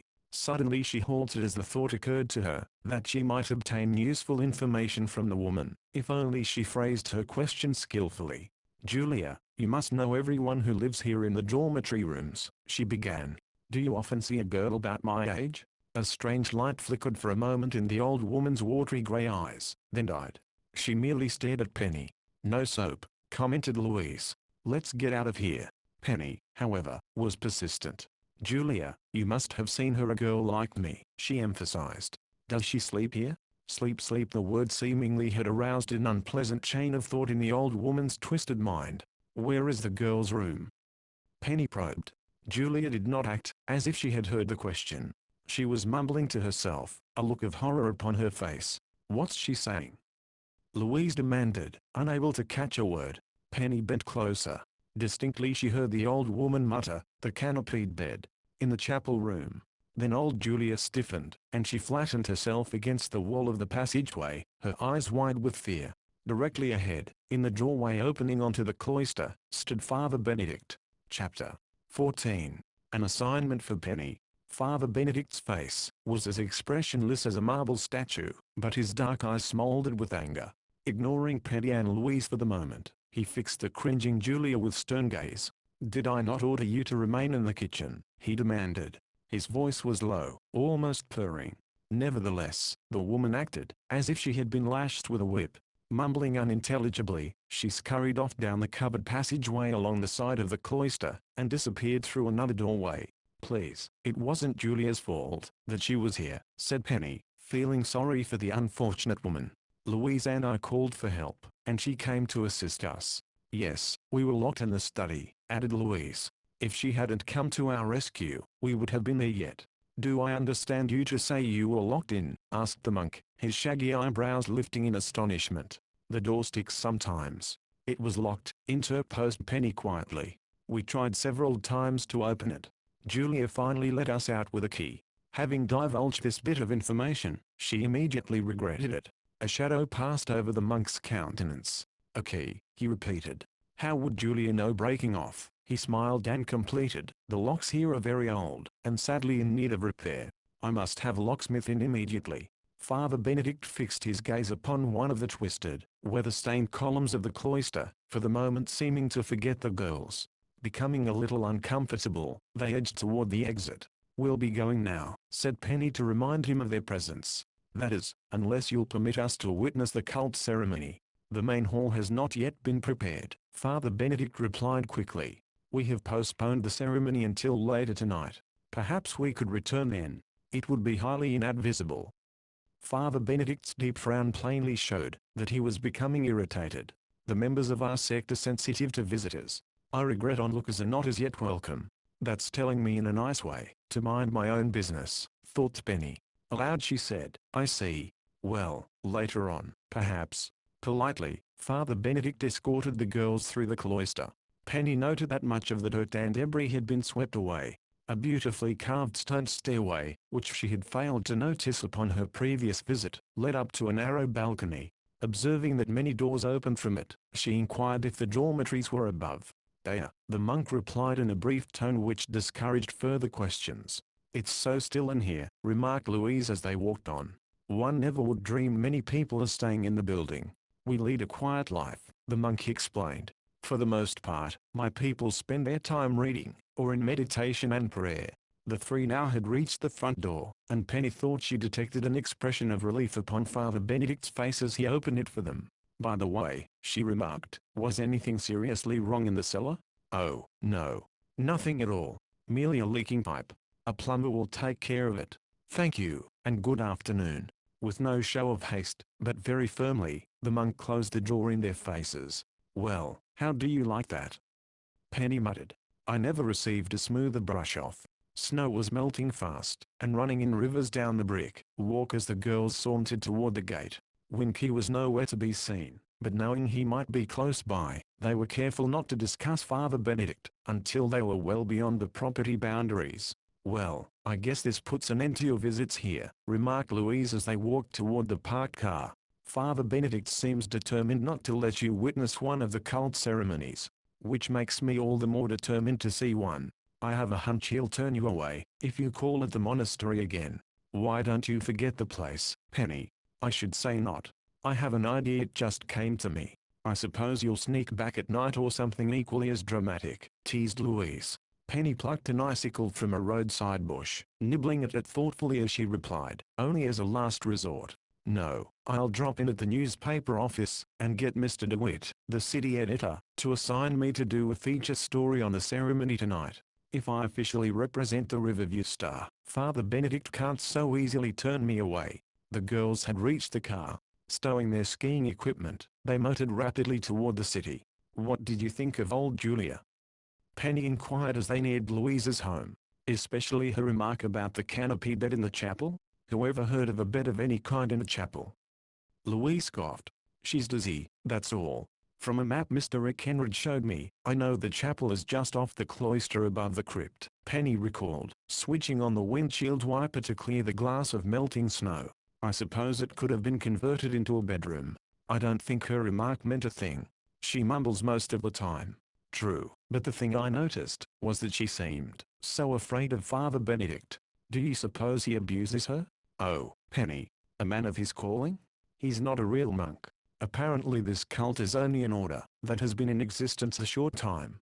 Father Benedict doesn't impress me as a very religious man. Furthermore, all that crystal glass gazing business leads me to think he's more of a charlatan than anything else. Do you think he runs the place to get money? I'm wondering, that's all. We know he accepts very liberal contributions from his converts. Where does the money go? If I was certain he locked us in that room today, I'd believe the worst, Louise declared as the car stopped in front of the Seidel home. Opening the door to a light, she added, he put up a good story though. I guess it must have been an accident. Penny made no reply. Well, I'll see you tomorrow, Louise bade her goodbye. If you arrange to see one of the cult ceremonies, be sure to let me know. The afternoon now was late. Penny drove to the Riverview Star building. Girls who worked in the downstairs business office were leaving for the day, but upstairs the editorial staff was just swinging into action for a busy night. At the city editor's desk a shortwave radio blared routine police calls. Editor Wirt, an eye shade pulled low over his eyes, scowled as he rapidly scanned copy. Seeing Penny, he looked up and smiled, which was the signal for her to explain the purpose of her call. Going straight to the point, she asked to be assigned the feature story on the cult ceremony that night in the monastery. Think you can get it? He demanded gruffly. Why not? 2 of our reporters already have failed. The high monkey monk out there won't allow any of our men in the building. Then you'd like a story? Sure. We are interested in what's going on out there. Mr. DeWitt slashed a page of corrected copy in half with his long scissors. He dropped one section onto the floor and the other into the copy basket. Learn anything worth while out there today? Nothing worthy of print. If you'll assign me to the story I'll go back tonight. I think I can get inside again. Okay, give me a ring if you run into anything interesting. Your father know you're going? Well, I haven't told him yet. Be sure you do, said Mr. DeWitt, looking her straight in the eyes. I don't want to find myself sitting behind the 8-ball. Oh, I'll let Dad know, Penny assured him hastily. I'll do it now. However, her father was in conference, so after waiting around the office a little while, she decided to talk the matter over with him when he came home for dinner. In the elevator, leaving the office, Penny ran into Jerry Livingston. Hearing of the assignment, he looked a little worried. Think you ought to go out to the monastery alone at night? He inquired. I don't see why not, Jerry. I've not met Father Benedict myself, Jerry said, but one of our reporters who was out there yesterday didn't like his appearance. I'll bet a set your father refuses to let you go. I hope not, Penny said anxiously. I'll put up a big argument. What time you leaving? Jerry asked as the elevator let them out on the main floor. Early. Maybe around 7 o'clock. Well, good luck, Jerry said. I suppose it's all right, or DeWitt wouldn't have given you the assignment. Parting company with the reporter, Penny stopped briefly at the Riverview Hotel to inquire if Mr. Adling had returned from Chicago. He had not checked in. Queer he doesn't come after sending that telegram, she thought. I wonder what's delaying him? Arriving home a few minutes later, Penny heard the sound of pounding as she entered the kitchen. Mrs. Wims was scraping carrots at the sink. Did you have a good time skiing? The housekeeper inquired. Fair. Penny stripped off her mittens and hung them on a radiator. Snow's melting fast today. What's that awful pounding? Jake Cotton finally came. He's building the bookcases in your father's study. Oh, yes, recalled Penny. I thought from the sound the place was being torn down. After removing her heavy ski suit and putting her skiing equipment away, the girl wandered into the study. Jake Cotton, a short wiry old man, was gathering up his tools preparatory to leaving. Boards of various length were strewn over the carpet. Well, reckon I'll call it a day, he remarked. It'll take me all tomorrow to finish the job. That is, if I can arrange to get back. You have another job? Penny inquired. I've been doing a little work for them folks that moved into the monastery, the carpenter explained. The man that owns the place pays well, but he's mighty fussy. Wants the work done the minute he says. I suppose a great deal should be done out there. The building is so old. It's a wreck. Jake Cotton said, picking up his toolkit. A dozen workmen couldn't put it in livable shape in 2 weeks. They want such trivial things done too, while they let more important repairs wait. For instance? Well, the first job the monks had me do was fix the old freight lift into the cellar. I didn't know the building had one, said Penny in surprise. Is it on the first floor? In the old chapel room off the cloister, Jake explained. Least, that's what I took it to be. They are using it for a bedroom now. I ask you, what would any sensible person want with a freight lift in a bedroom? It does seem unusual. Why was it originally installed in the chapel? I heard it was done when the building was built, Mr. Cotton told her. Years ago, they had burial services in the chapel, and caskets were lowered to the crypt below. How does the lift operate? It's just a section of flooring that lowers when the machinery is turned on, the carpenter explained. With a carpet over the boards, you wouldn't know it was there. And for what purpose is it to be used now? Mr. Cotton had started for the doorway. Penny trailed him to the front porch, eager to learn more. I couldn't figure out what the new owners aim to do with the lift, the carpenter replied, pausing on the steps. Reckon they'll use it to lower heavy luggage and maybe unwanted furniture into the basement for storage. Did you see the crypt? Didn't get down there. The monk had his own man, a hunchback, oil up the machinery, and put it in working order. I only repaired the flooring.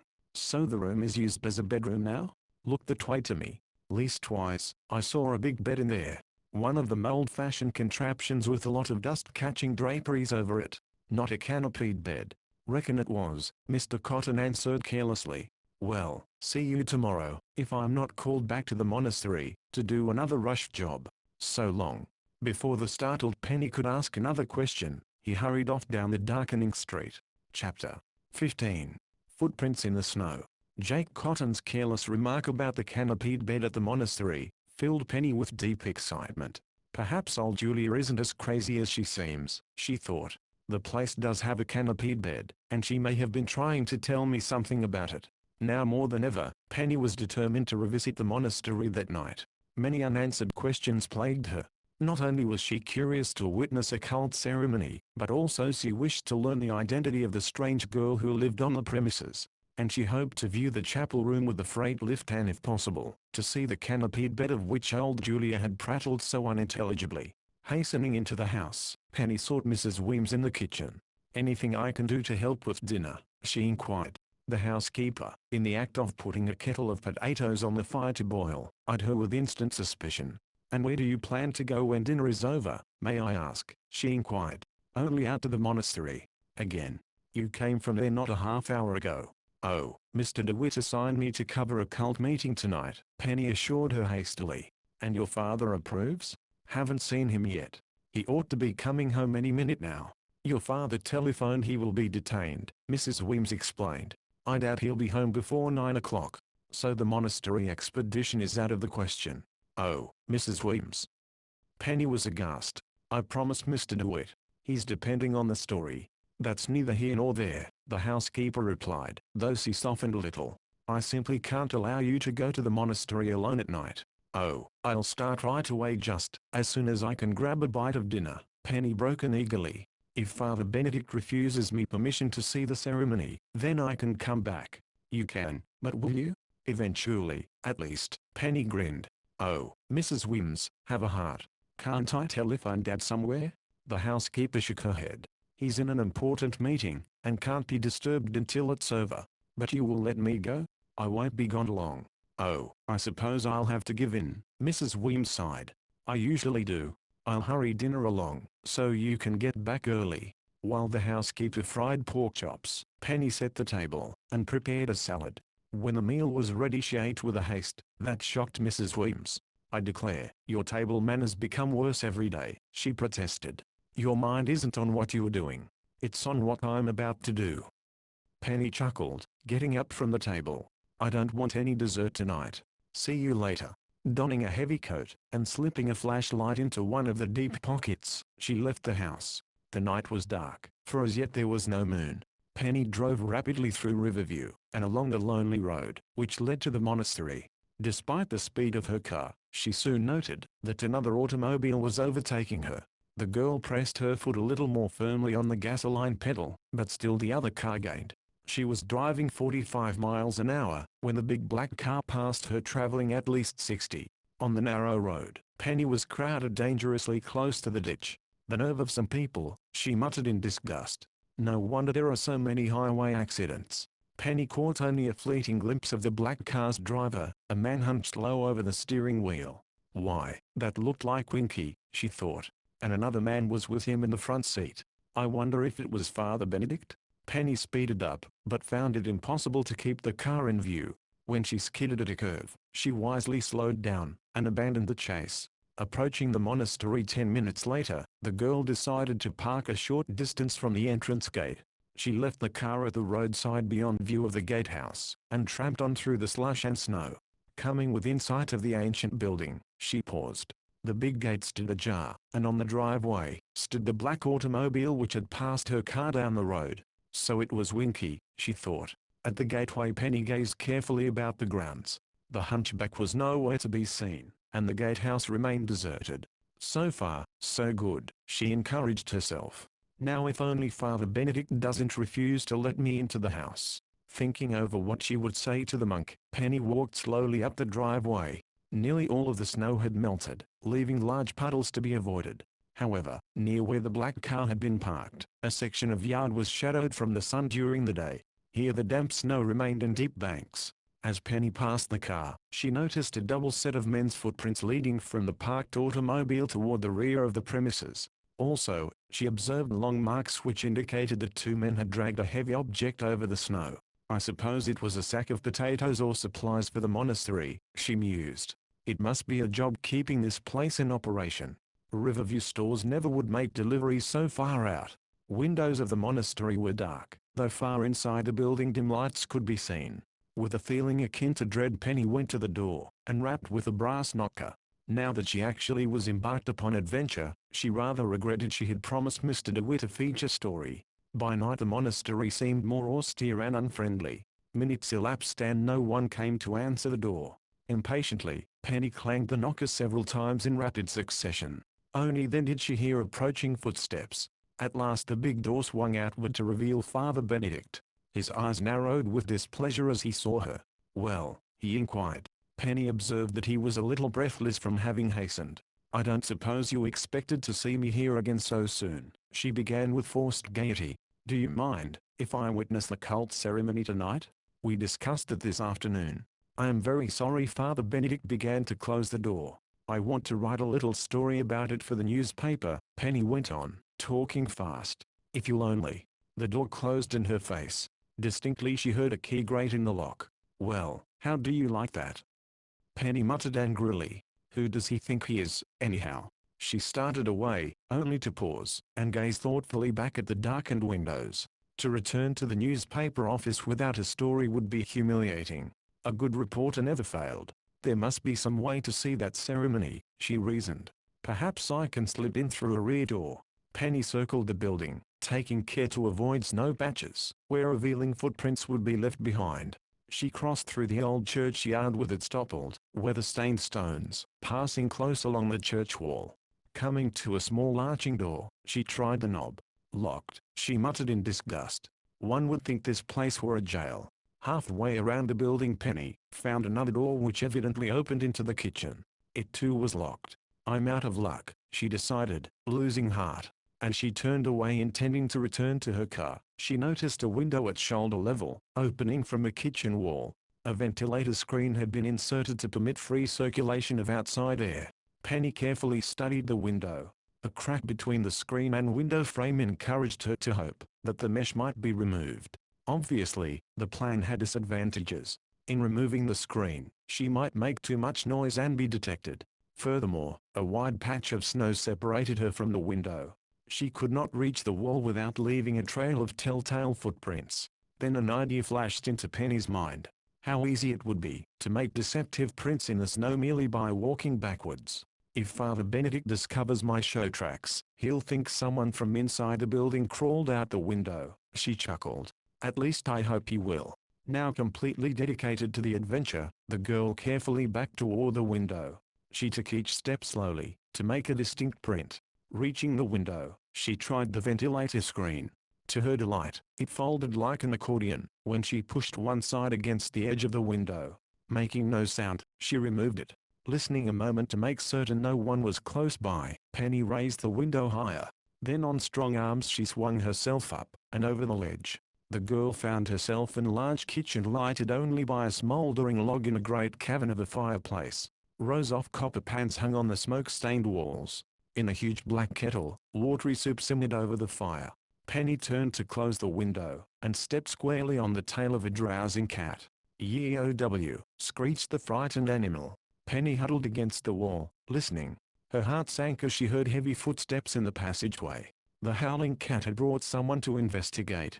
Frantically, the girl glanced about the room. Huge cupboards which rose from the floor to the ceiling offered the only possible hiding place in the otherwise barren kitchen. Pulling open one of the doors, she saw an interior cluttered with greasy pans and dishes. With desperate haste, she tried the adjoining door. This cupboard was empty except for a few dusty newspapers. Penny stepped inside, softly closing the door. Only then, as she heard someone enter the kitchen, did she realize that in her haste to hide, she had forgotten to close the window. Chapter 16. The kitchen cupboard. Into the kitchen lumbered old Julia. She picked up the whimpering cat, and began to croon endearments. Penny breathed easier. The next instant she became tense again as she heard another person enter the room. "What was that noise, Julia?" a man demanded harshly. Penny recognized Father Benedict's voice. "Only the cat, Father. Why is the room so cold?" "Oh, I see. Against my orders you opened the window again." "No, I didn't." Old Julia defended herself.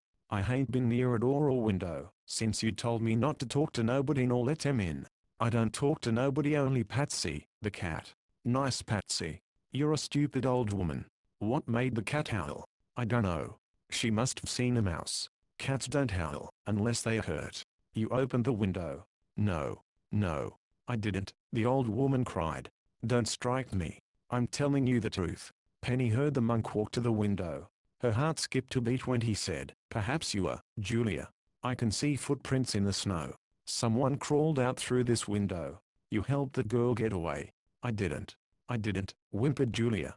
"I don't know how the window got open." The monk seemed to be talking to himself as he went on. "I knew that girl would make trouble the minute I set eyes on her. If it hadn't been for her interference, everything would have gone just as planned.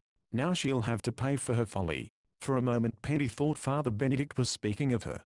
Then it came to her that he must be referring to the dark-haired girl she had seen briefly on the day of her first visit to the monastery. "This isn't the only time she's slipped out of here," the monk went on angrily. "But it will be the last." Father Benedict rang a bell. While waiting for it to be answered, he slammed down the kitchen window. Soon Winky, the hunchback, appeared. "You called me, boss?" he inquired. "I did," said the monk. "And kindly remember not to call me back, quote boss. Father Benedict is a more respectful term." "That's a laugh," rejoined Winky rudely. "What did you call me for? Look out the window, and see for yourself. Footprints." Going away from the monastery, Father Benedict added, "That girl has run off again. This time when she gets back, see that she is punished." The command seemed to startle the gateman, for he asked dubiously, "You don't mean?" "I do." The monk's words dropped like chips of steel. "The usual punishment. But ain't it a little harsh for a girl? She's only a kid." "Only a kid?" Father Benedict's voice rose in mockery. "From the hour we came here she has been a thorn in my side. If it hadn't been for her interference, we would have been away from here yesterday." "Okay, if those are your orders. Are you sure the girl has skipped?" "Certainly I am. I found the window open, and there are the footprints in the snow. Maybe she won't be back." "She will," Father Benedict said grimly. "You see, so long as we have her." He broke off to listen intently. From the direction of the cloister a silver bell had chimed. The signal for the processional.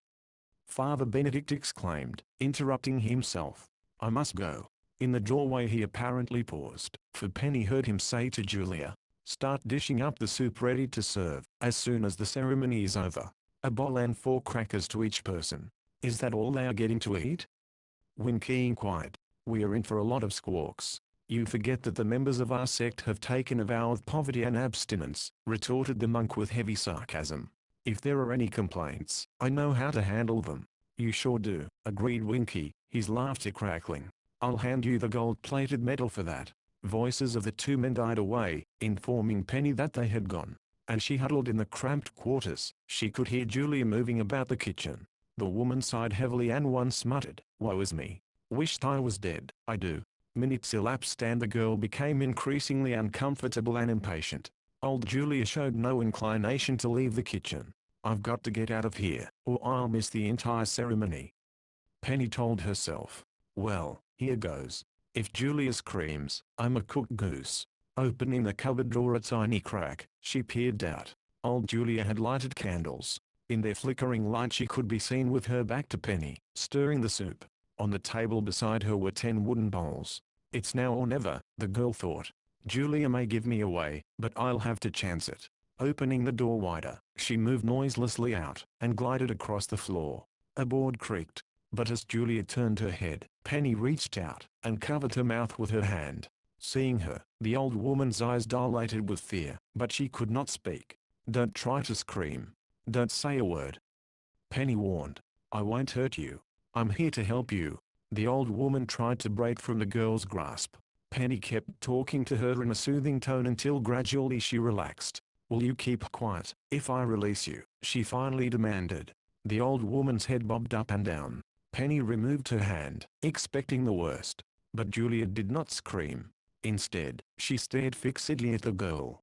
"Julia, I must see the ceremony, and Father Benedict isn't to know I'm here," Penny whispered.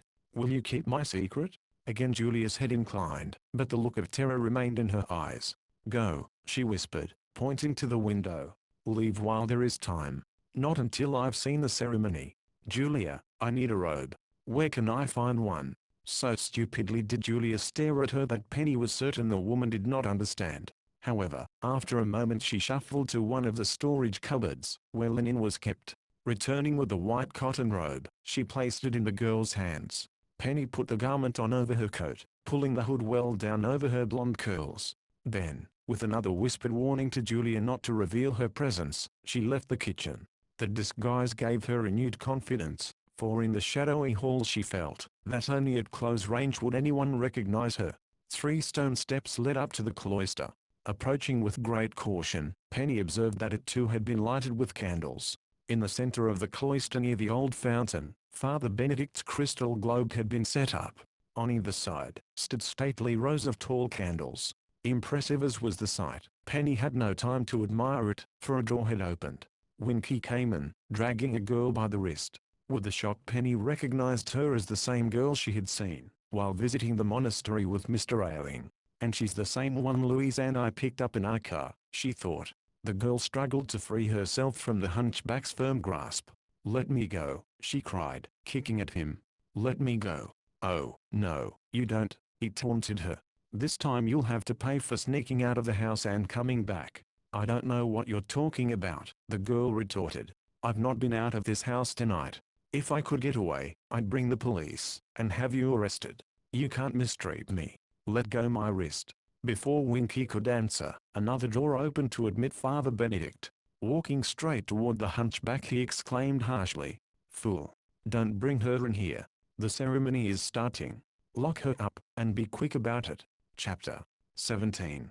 The Cult Ceremony. As Penny watched from behind a pillar in the cloister, Winky pulled the struggling girl through a doorway and out of sight. Father Benedict then adjusted his long robe, and rang a silver bell. With stately tread he retired to a position behind the crystal globe.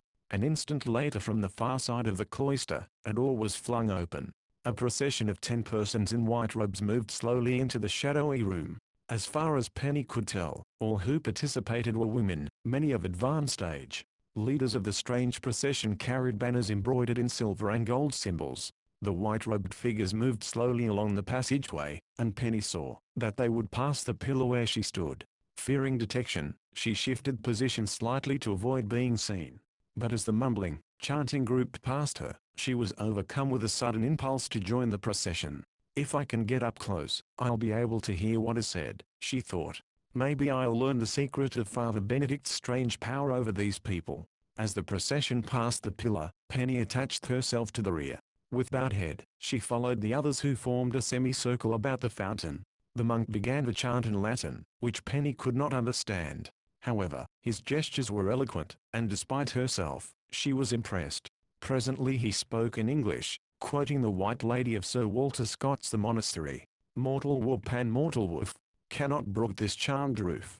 All that mortal art hath wrought in our cell returns to naught. The molten gold returns to clay. The polished diamond melts away. All is altered, all is flown. Naught stands fast but truth alone. Not for that thy quest give over courage, prove thy chance once more. Eloquently, the monk then praised the frugal life, assuring his listeners that those who gave of their treasure to the cult society would receive untold spiritual values. As you file past the fountain, cast your jewels into the basin, he bade the group. You will be rewarded threefold. Slowly the robed women circled the fountain. The one leading the procession dropped a bracelet. The woman following fumbled beneath her robe and reluctantly gave a cameo brooch. It was the last gift of my dear departed husband, she whispered tearfully. I do so dislike to part with it. You shall have your reward, the monk assured her. Later, in the crystal globe, you will see the face of your husband. So that's how he rules them, thought Penny.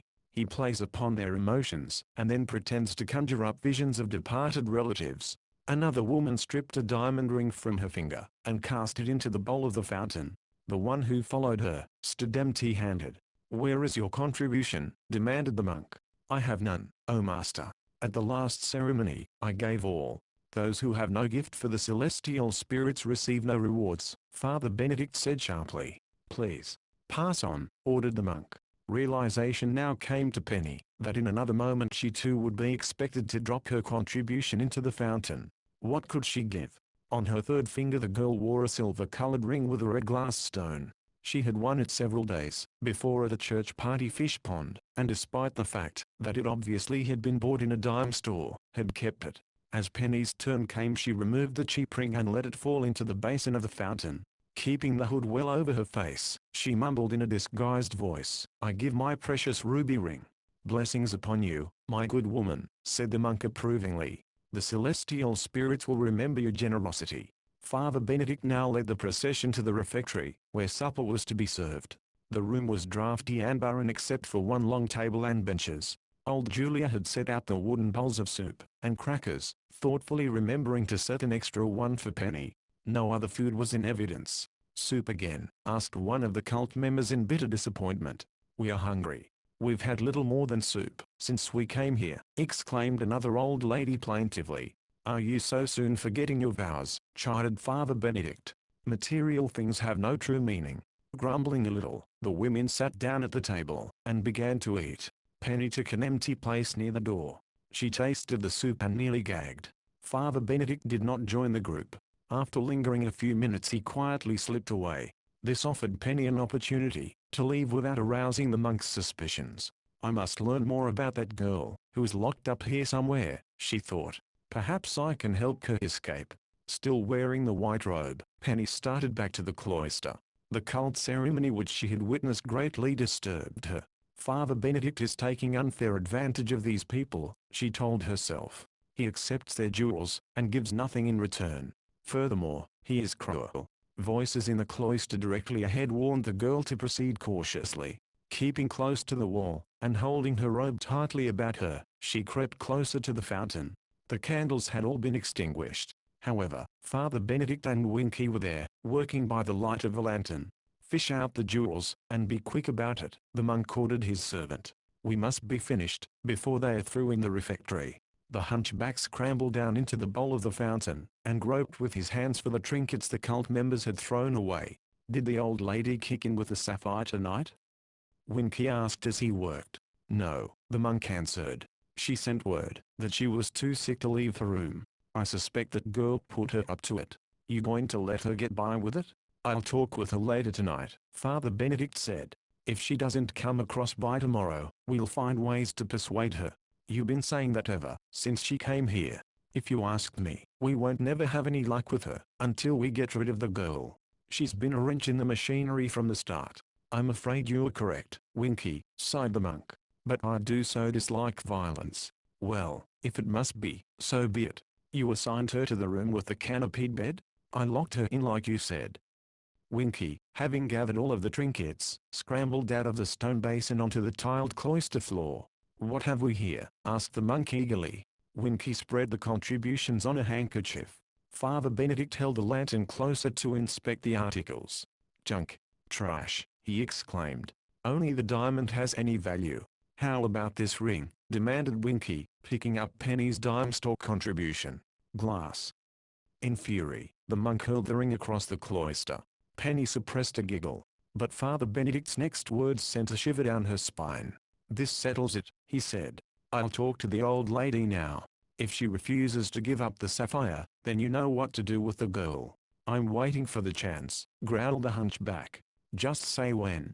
"Once the girl is where she can't influence the old lady, we'll have no trouble," the monk continued. "However, we must work fast. After tonight, I have a feeling we will do well to move our institution elsewhere. The newspapers are sending reporters around to ask a lot of questions," agreed Winky. "I don't like it. If anyone should find out about the crypt." "Let me do the worrying," interrupted Father Benedict. "We'll get the sapphire, and be away, before anyone even sets foot inside the place." "What about that Parker girl?" "She's only a child," the monk scoffed. "A very annoying, nosy one, I grant you." Taking the lantern with them, Father Benedict and Winky disappeared in the direction of the monk's study. Left in darkness, Penny debated her next action. If only she could telephone her father or Mr. DeWitt at the Star office. This, of course, was out of the question, for the ancient building obviously had no phone service. "I might go for help," she reasoned, "but a full hour would be needed for me to reach Riverview and return with anyone. And what can I prove?" Though Penny was convinced Father Benedict and Winky were fleecing cult members, she knew the women voluntarily had given up their jewelry. In the event police tried to arrest Father Benedict, the cult members might rise to his defense. "I'll have to have more evidence," she decided. "The one person who should be able to tell me what goes on here is that girl who is locked in the chapel bedroom." Stealing across the dark cloister, Penny listened a moment at the passageway leading to the refectory. An undercurrent of conversation and the clatter of tin spoons told her that cult members had not yet finished the evening repast. From the map Mr. Rick Kenrick had shown her, the girl knew the location of the chapel bedroom. Tiptoeing down a corridor opening from the cloister, she came to a massive oaken door. "This must be the one," she decided. Softly she tapped on the panel. "Who's there?" called a startled voice. The words were so muffled, Penny barely could distinguish them. "A friend," replied Penny. Footsteps pattered across the room. "Help me get out," the imprisoned girl pleaded. Penny tried the door. As she had expected, it was locked. "Where is the key?" she called through the panel. "If I can find it, I may be able to get you out of here." "Speak louder," the girl protested. "I can't hear you." Penny did raise her voice no higher. She realized that the heavy paneling deadened sound, and made it impossible to carry on a satisfactory conversation. "The key," she called again. "Where is it?" As she spoke the words, a board snapped directly behind her. Penny's heart jumped. Before she could turn to look over her shoulder, a bony hand reached out of the darkness and grasped her wrist. Chapter 18. 11 bowls. Smothering a scream, Penny twisted around to see that it was old Julia who had seized her arm. "Oh," she gasped in relief. "I thought it was Winky or Father Benedict." "You go now," the old woman urged her. "Please." "I can't until I've helped whoever is locked in here," Penny replied, gently prying away Julia's fingers which were cutting into her flesh. "Tell me, where is the key?" Old Julia shook her head in a stupid sort of way. "The key to this door," Penny explained patiently. "Where is it kept?" "Father Benedict," Julia mumbled. "No other." "Then it's impossible to help the girl without bringing police," Penny exclaimed. "I'll have to get out of here and drive to Riverview." "But can I prove anything?" Old Julia stared blankly at Penny, as if not understanding a word. But she reached out, and taking hold of the girl's hand, pulled her along the corridor. Believing that the servant meant to show her a quick means of exit from the building, Penny willingly followed. However, old Julia led her only a few yards, before pausing beside another door. Opening it, she motioned for Penny to step inside. The girl saw with some misgiving that old Julia expected her to enter what appeared to be a rather large empty storage closet. "Oh, I don't want to hide," Penny explained, thinking that the old woman had misunderstood. "I must leave here now." "Inside," bade Julia insistently. "You see, talk." She gave Penny a little shove into the room, and closed the door. Only then did the girl realize that she barely had escaped detection. 4. In the corridor, heavy footsteps now were heard. Standing motionless against the closet door, she recognized Father Benedict's voice as he spoke to Julia. "What are you doing here?" he asked the servant harshly. "Have I not told you never to come into this section of the building?" Julia's reply was inaudible. The monk's next remark warned Penny that she courted detection if she remained longer in the building. "I have just come from the refectory," he said. "I counted the soup bowls.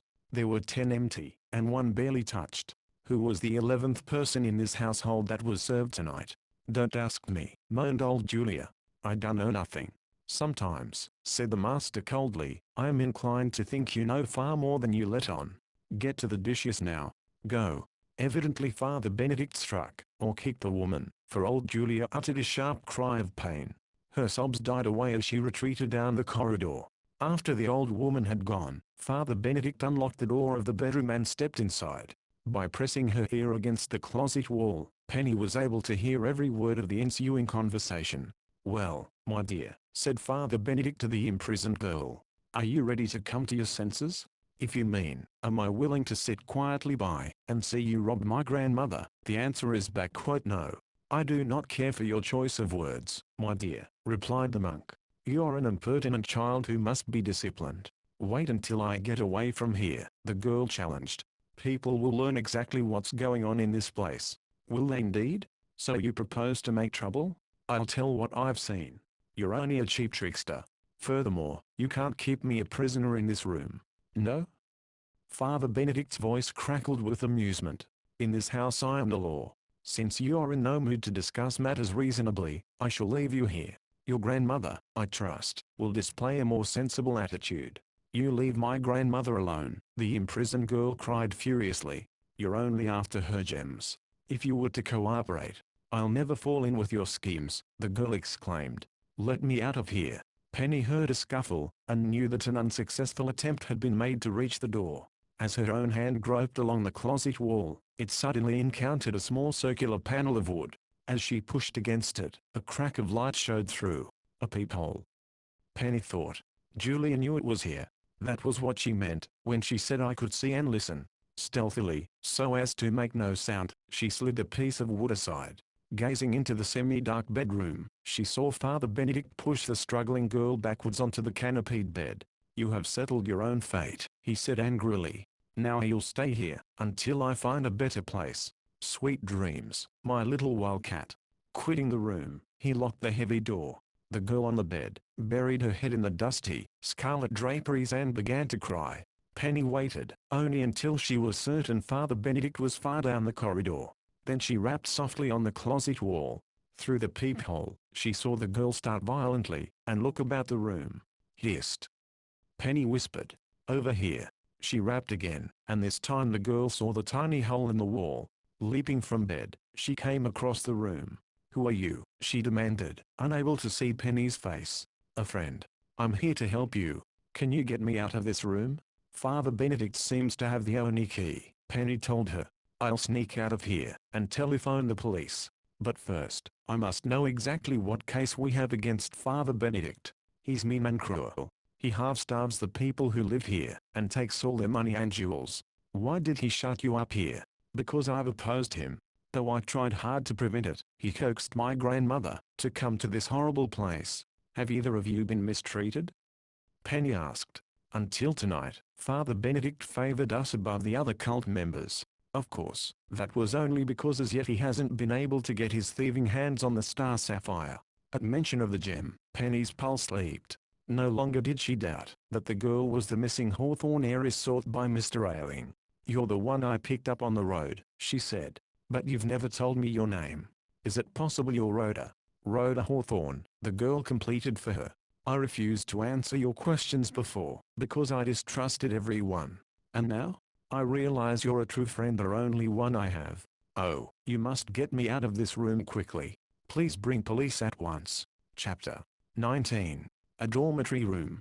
"I'll get you out of this room somehow," Penny promised through the peephole. "First, before I go for police, tell me more.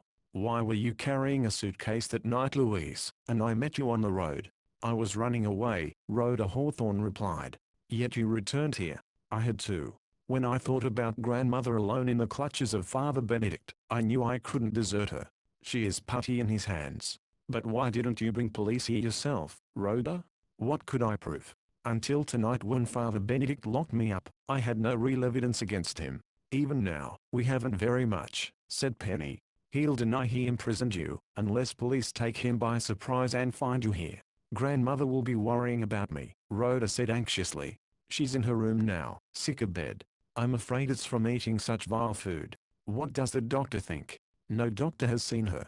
Father Benedict won't allow anyone to call, if he can prevent it. He has only one thought: to get his hands on the sapphire and leave here before police catch up with him. You're really convinced he is a crook? I'm certain of it.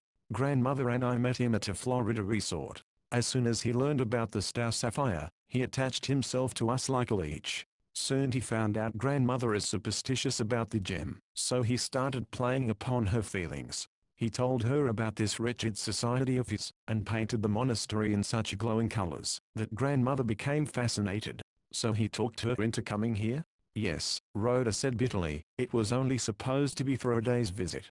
But once we were inside the monastery, we became as prisoners. Letters are confiscated, and there is no telephone. You did get away once. With Julia's help, yes. Only once though. The place is guarded by Winky, and he is very watchful. Tell me, have you seen Mr. Ailing, the insurance company investigator? Mr. Ailing? Rhoda was puzzled. I mean the man who was with me the day you peeped at us from behind the curtain in Father Benedict's study, Penny explained. Oh, no, only on that day. Mr. Ailing came here, to find you and your grandmother. Then he went to Chicago and hasn't returned. I'm afraid something has happened to him. I've seen no one here, except members of the society, Rhoda said. Sometimes though, I wonder what goes on in the cellar. Once I heard a dreadful commotion. And the way Julia screams, when she is upset. She's a simple soul. Simple perhaps, but she knows more than anyone else about the real secrets of this house. Speaking of secrets, said Penny hesitantly, I'm wondering whatever became of the star sapphire? It's safe, at least I think so, Rhoda replied. Not even grandmother knows where I have hidden it. Then there's no chance Father Benedict can get his hands on it, while I go for police? Not unless he forces me to tell where the gem is hidden. And I'll die first. But I'm afraid he may torture grandmother in an attempt to make her reveal what she doesn't know. Penny prepared to close the peephole. I'll go for the authorities now as fast as I can, she promised. Keep up your courage until I return. Do be careful, Rhoda warned nervously. If Father Benedict should catch you trying to escape, there's no guessing what he would do. Penny closed the peephole and stole out of the dark closet. The corridor was deserted. Retracing her way to the cloister, the girl paused beside a wall niche a moment as she considered the safest way to attempt an escape. I'll try the kitchen window, she decided. It worked well enough coming in. On tiptoe she approached the kitchen, only to halt as she heard voices. Father Benedict was berating old Julia again. There were 11 bowls of soup served, she heard him insist. Mrs. Hawthorne and her daughter were not in the dining room. So that makes one extra person unaccounted for. Julia, someone entered this house tonight to spy, and you know who the person is? No, I don't know nothing, the servant moaned. Even if you strike me and break my bones, I can't tell you no different. We'll see about that, said the monk harshly. After a few hours blow, perhaps you'll be willing to talk. Julia uttered a squeal of terror. Don't take me down into that awful place, where the tombs are, she pleaded. Please. Then tell me who entered this house tonight. I'll tell, if you quit twisting my arm, Julia sobbed. Only I didn't want to get her into trouble. She didn't mean no harm. It was just a girl. A blonde? I don't know. I guess so. It was that Parker girl. Father Benedict muttered. She represents the Riverview Star. Worse luck. Giving Julia a hard shake, he demanded, she got in through the window? I guess so. I don't know. You know nothing, especially when it suits your purpose. Father Benedict accused her furiously. Where is the girl now? Did she get away, or is she still here? I seen her a few minutes ago. Where? Penny's heart nearly failed her, for she was certain old Julia would reveal that she had hidden in the closet with the peephole. To her great relief, the woman replied that she had taken part in the cult ceremony, and then had supped in the refectory. I knew that before, stupid. Father Benedict shouted. The girl must still be in the building. I'll find her, and when I do. Waiting to hear no more, Penny retreated to the cloister. All candles had been blown out, and it was very dark. I must get out of here now or never, she thought. Father Benedict will start looking for me, and he'll probably order Winky to watch the gates. Starting hurriedly along the cloister, she heard approaching footsteps. Momentarily confused, she started up a short steep stairway to a balcony overlooking the court. Belatedly, Penny realized she had turned toward the dormitories. Opening from the balcony, was a bedroom door which stood partly ajar. After listening for a moment, and hearing no movement inside, she cautiously tiptoed into the room. A window here may be unlocked, she thought. If the drop to the ground isn't too far, maybe I can get out this way. As Penny crossed the room, an elderly woman she had failed to see, suddenly sat up in bed. "Rhoda, is that you?" she asked in a whining voice. "Why have you been gone so long?" "Oh, I've been so worried." Penny hesitated, then went over to the bed. "I'm not Rhoda, but a friend of hers," she explained. "Do you mind if I crawl out through the window?" "It's nailed down and there are bars," the elderly woman replied. "Oh, this is a horrible place. Rhoda tried to tell me. I wouldn't listen." Scarcely hearing, Penny ran to the window. As she pulled aside the dusty velvet draperies, she saw for herself that the window was guarded by ancient rusty bars. Everywhere escape seemed cut off. Turning to the bed again, she observed with some alarm that the old lady had fallen back on her pillow. Moonlight flooding in through the diamond-shaped panes of glass accentuated her pallor. "You're Mrs. Hawthorne, aren't you?" she inquired gently. The woman nodded. She coughed several times, and pulled the one thin coverlet closer about her. "Where is Rhoda?" she asked. "Why doesn't she come to me?" Penny could not tell her the truth that her granddaughter had been locked in the chapel bedroom by Father Benedict. Nor could she express the fear that an even worse fate was in store for the girl, unless help came quickly to the monastery. As she groped for words, Mrs. Hawthorne suddenly gasped. Her face became convulsed, and she writhed in bed. "Oh, those stomach cramps," she moaned. "They are starting again. Please, please, a doctor." Never had Penny felt so helpless as she watched the poor woman suffer. Mrs. Hawthorne's wrinkled face broke out in perspiration. She gripped the girl's hand with a pressure that was painful. When the cramp had passed, she lay limp and exhausted. "I'll get a doctor here, as soon as I can," Penny promised. "Until then, perhaps a hot water bottle will help." "There's no hot water in the place," Mrs. Hawthorne mumbled. "Oh, if I ever get away from here alive." "Shh!" Penny suddenly interrupted. She placed her fingertips on the woman's lips. Heavy footsteps warned her that someone approached. "It may be Father Benedict." Penny whispered. "Whatever you do, don't give me away. I must hide." Frantically, she looked about for a safe place. The room had no closet. "Under the bed," urged Mrs. Hawthorne. Penny wriggled beneath it. Barely had she secreted herself, than Father Benedict stamped into the bedroom. Chapter 20. Trickery. Lighting his way with a tall, flickering candle, Father Benedict walked directly to the bed, where Mrs. Hawthorne lay. "How are you feeling?" he inquired with a show of sympathy. "Dreadful," the woman murmured. "I must have a doctor." "Do you really believe that a doctor can help you, my good woman?" The question startled Mrs. Hawthorne. She half raised herself from the pillow, to stare at the monk. "Why, what do you mean?" she asked. "Surely a doctor can give me medicine, to help these wretched pains. It is only a stomach disorder." "My dear Mrs. Hawthorne, surely you must realize that your difficulty is not one that a man of medicine can cure." "You don't mean I have a serious incurable disease?" the woman gasped. "You are indeed suffering from a most serious malady which may take your life," affirmed Father Benedict. "Is it not true that bad fortune has pursued every owner of the star sapphire?" Mrs. Hawthorne remained silent. "Is it not so?" prodded the monk. "Think back over the history of the gem. Even your husband met with misfortune. And now you believe my turn has come?" "Oh, I dislike to distress you," resumed Father Benedict with malice, "but perhaps by warning you, I may yet save your life. Tonight in the crystal globe I saw your face. A message came that you must dispose of the star sapphire immediately, or you too will die." I always have hated and feared the gem," Mrs. Hawthorne whispered, her lips trembling. "You are right. It has brought only misfortune upon our family." "Then your way is clear. You must dispose of the sapphire at once tonight.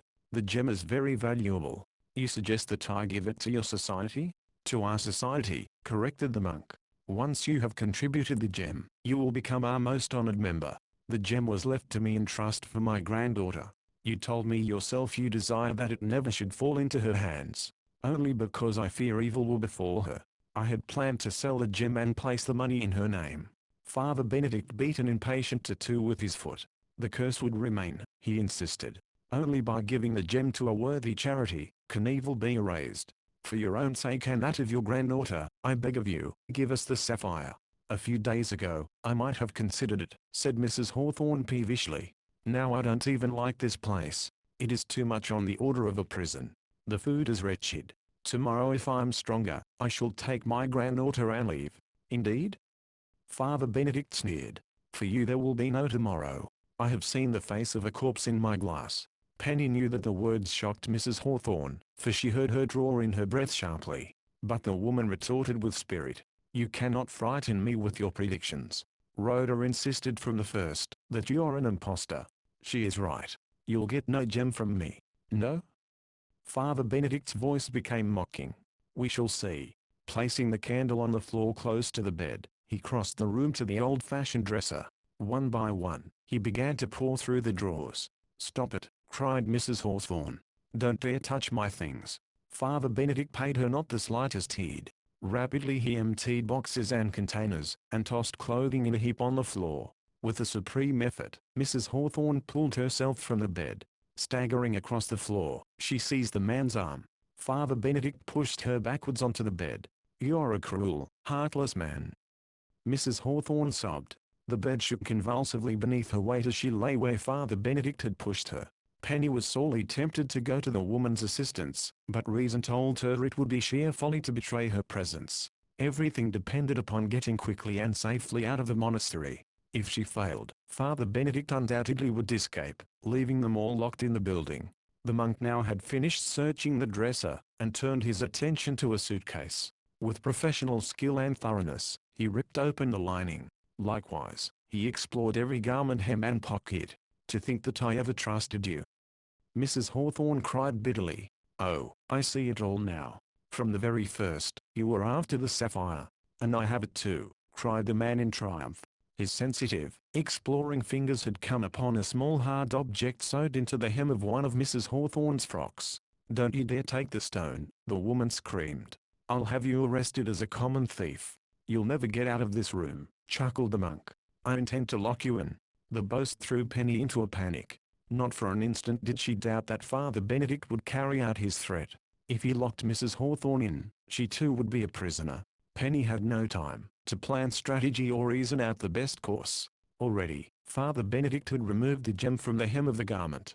Before he could examine it, or move toward the door, Penny, with a mighty whoosh blew out the candle. Scrambling from beneath the bed, she darted to the door. Taken by surprise, Father Benedict was too slow to intercept her. She slammed the door in his face, groping frantically for a key. Finding none, she knew the monk must have the only one on his person. The fats and the fine ale for sure, she thought in panic. Penny raced across the balcony, and down the stone steps to the cloister. In this emergency the pillars, though shadowed, offered no protection whatsoever. Nor was the dry fountain bed a safe place in which to hide. Pounding footsteps warned that there was no time in which to search for a idiot. The only possible place was under an old tarpaulin which lay in a heap on the tiles beside the fountain. Wriggling beneath the canvas, Penny pulled the folds over her head. Barely had she flattened herself on the floor than Father Benedict pounded into the cloister. So close did he pass to where she lay, that Penny could hear his heavy breathing. Now where did that brat go, he muttered. She's here somewhere. The monk rang a bell which brought Winky on the run. I've looked everywhere for that Parker girl, he reported before the master could speak. She must have got away. Fool, rasped the monk. She has been hiding in Mrs. Hawthorne's room. She saw me take the sapphire. You mean you got the gem, boss? Here in my hand. Hold your lantern closer, and see for yourself. A long pause followed. Penny guessed that the two men were inspecting the gem beneath the light. She was unprepared for the next explosive comment of Father Benedict. I've been tricked, he muttered. This isn't the sapphire Mrs. Hawthorne showed me in Florida. It's only a cheap imitation. Maybe that girl sneaked in, and took it herself. If she did it will be the worse for her. I know Mrs. Hawthorne brought a genuine sapphire into this house. Either her granddaughter has it, or this Parker pest. What'll we do, boss? We're leaving here as quickly as we can get away, Father Benedict said decisively. We've overplayed our hand and our luck has run out. You mean we're going without the sapphire, grumbled Winky. After all our work? We'll get the sapphire. First, we must make certain that Parker girl doesn't slip out of the building. I'll let the dogs loose in the yard. And the windows and doors are all locked. If she tries to get out, they'll set up a yip. Good. She must be somewhere in the house and we'll soon find her. How much did she learn, boss? I don't know, but enough to jail us both. Go to my study, and destroy all the papers you find there. Then bring the car to the rear exit. How soon we leaving? 15 minutes. Can you get the sapphire in that time? Winky asked doubtfully. What if the old lady holds out? I've locked her in her room. Also the other women. I'll not bother with Mrs. Hawthorne. There are quicker methods. Her granddaughter?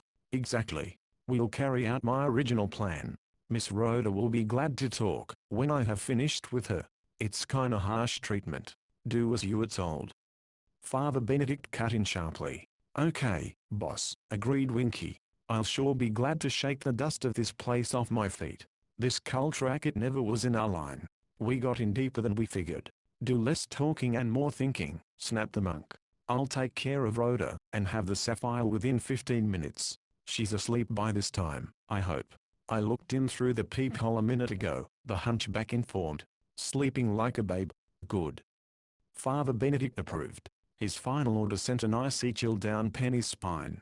Give me your lantern, Winky. I'll go below now, and turn on the machinery. Chapter 21. Snatched from the flames. From beneath the dusty tarpaulin, Penny had listened tensely as Father Benedict and Winky planned their escape. She knew that by morning they would be in another state, beyond reach of Riverview police. 15 minutes. The time was so short, too short for her to summon authorities, even if she could reach a telephone. And what of Rhoda in the chapel bedroom? Father Benedict had spoken of turning on machinery in the cellar. What machinery did he mean? A great fear arose within Penny. Rhoda was in great danger. She must make every effort to save her, but how? Father Benedict and his servant now were leaving the cloister, walking directly toward the canvas under which the girl huddled. Suddenly, to Penny's horror, the dust of the tarpaulin began to irritate her nose. She fought against an impulse to sneeze, but could not control it. Though she pressed both hands against her nose, a muffled kerchew came from beneath the canvas. Father Benedict halted, looking sharply about the darkened cloister. What was that? He demanded. I didn't hear nothing, replied Winky, flashing his lantern on the pillars. I thought someone sneezed. You're getting jumpy, boss, insisted the hunchback. I sure didn't hear nothing. What's that over there by the fountain? Father Benedict demanded, noticing the tarpaulin. Only an old piece of canvas. I brought it up from the basement this afternoon. For a second, I thought I saw it moving. You've sure got the jumps, said Winky. If you want me to look for that girl again, I'll give the place a good going over. No, there's no time, the monk decided. As long as the dogs are loose in the yard, she never can get out of here without them sounding an alarm. Then we'll nab her. I'll go after the car, and have it at the rear exit, before you're ready to leave, the hunchback promised. Just be sure you get the sapphire. Leave it to me, said Father Benedict grimly. His voice faded away, and Penny knew that the two conspirators were at last leaving the cloister. Waiting a moment longer to be certain they would not change their minds and return, she extricated herself from the folds of the grimy canvas. Wow, that was a close call, she told herself. If what Father Benedict said is true, then I'm trapped in this building along with the others. What a predicament. Penny groped for her flashlight, and was reassured to find it still in her pocket. She tested it briefly, then switched it off again. Tiptoeing down a long damp-smelling corridor, she passed a window. Hopeful that it might be unlocked, she paused to test it. Not only was the catch fastened, but the window also had been nailed. Peering out, she gazed hopefully toward the distant road. No cars were in sight, nor was there a light gleaming in the windows of the Kinrid cabin, over the hill.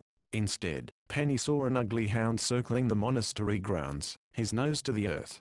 Winky already has turned the dogs loose, she thought in dismay. I haven't a chance to get out of here quickly. Switching on her flashlight for an instant, Penny looked at her wristwatch. In astonishment, she saw that it was only 20 minutes after 9. She had assumed the hour to be much later, so many events had transpired since her arrival at the monastery.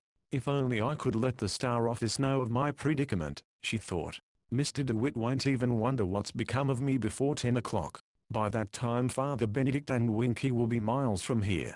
The main gate of the monastery had been closed and locked. Penny reasoned that, even if she were able to get out of the building, the dogs would be upon her before she could scale the high boundary fence and make her escape. As she hesitated at the window, debating whether or not to smash the glass and take a chance, she heard the roar of an automobile motor. For a moment she was hopeful a car was coming down the road. Then, with a sinking heart she realized that it was Winky bringing the big black automobile from the front of the house to the rear exit.